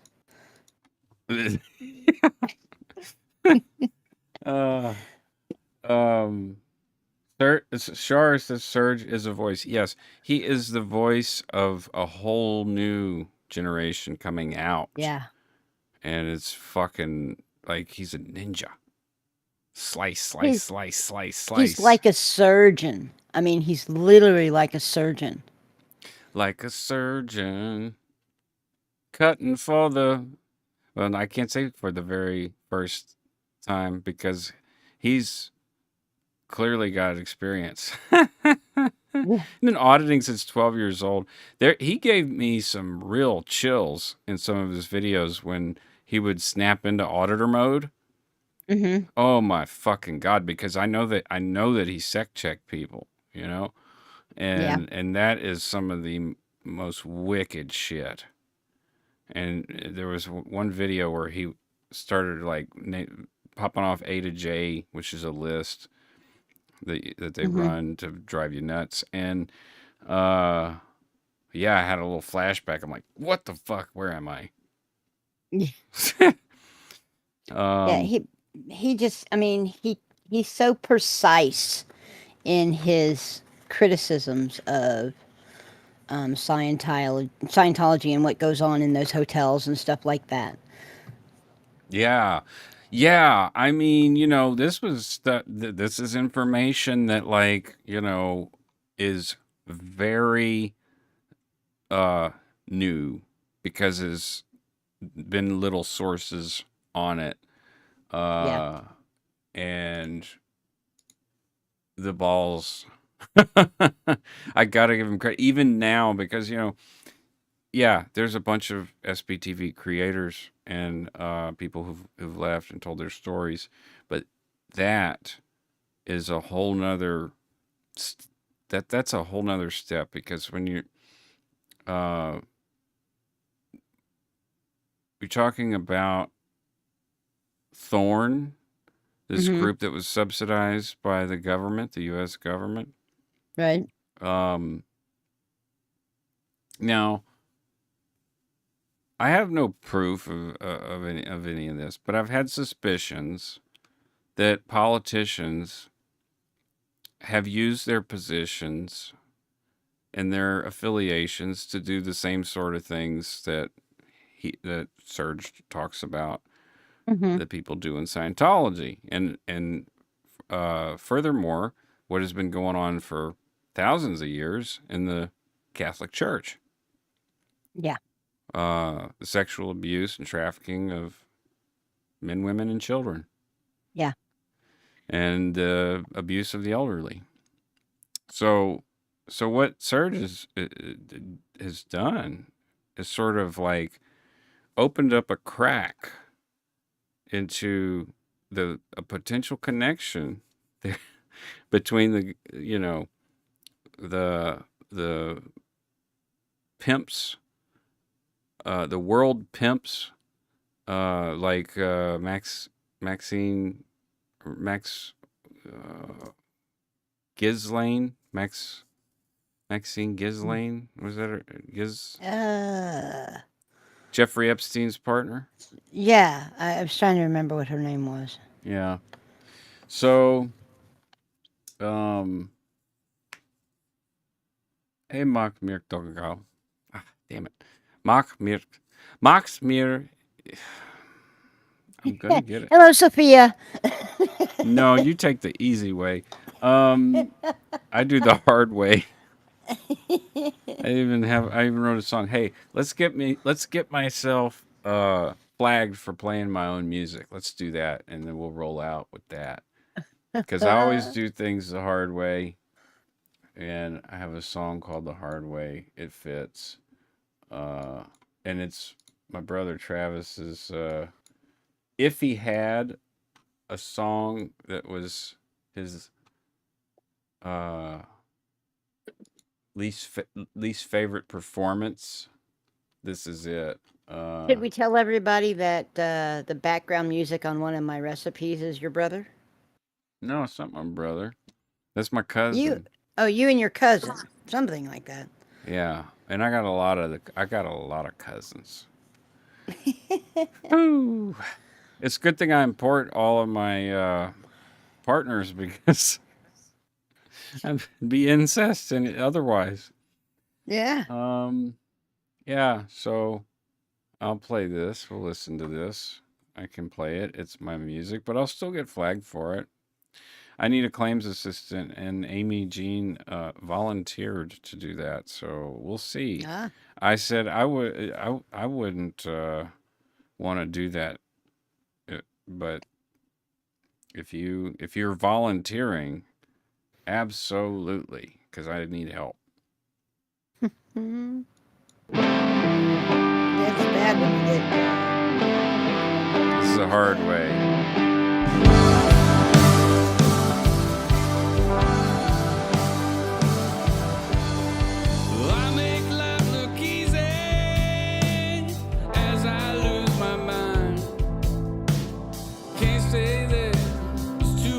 That I need. I need what is left. Try and save myself. I don't think there's too much here to see. You can see what you want, but you might not find yourself. I learned the hard way.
What do you got now to make it easy?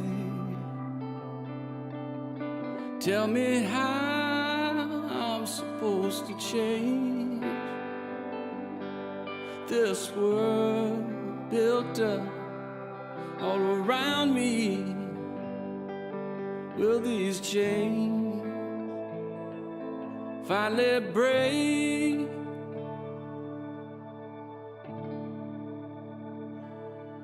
If I take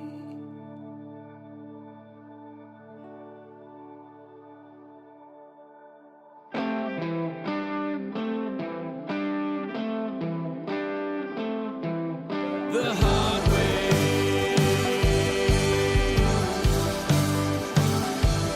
the hard way,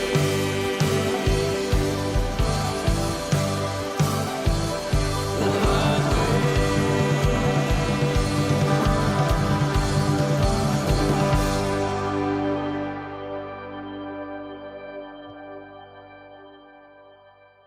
That was off me and my brother's album, Pain and Suffering, released in 2022. I don't even know when it was.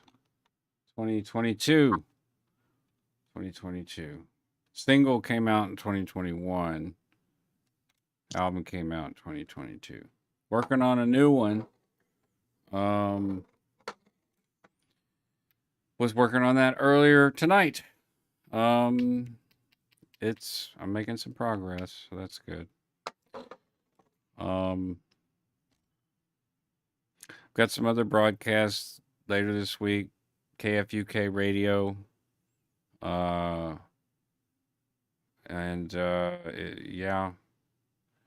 I guess I'm going to be training a claims assistant. Which will help get those claims taken care of, and actually ultimately once the claims are resolved through these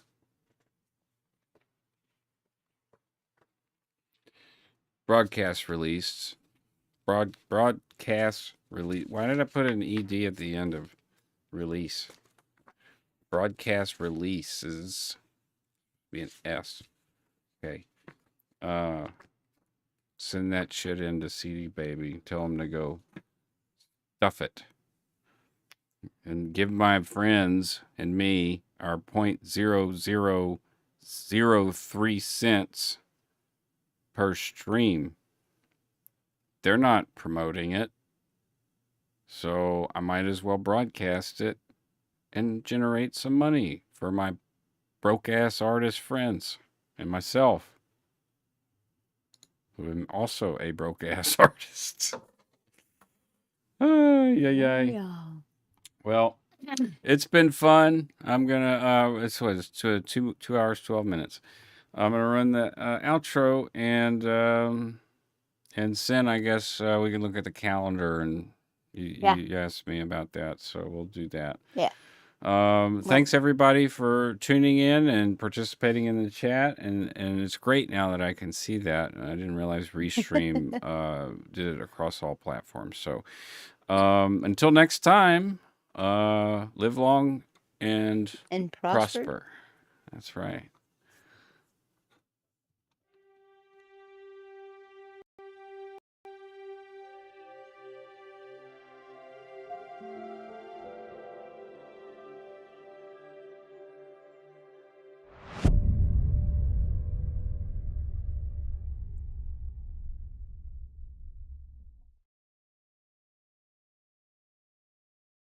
Okay.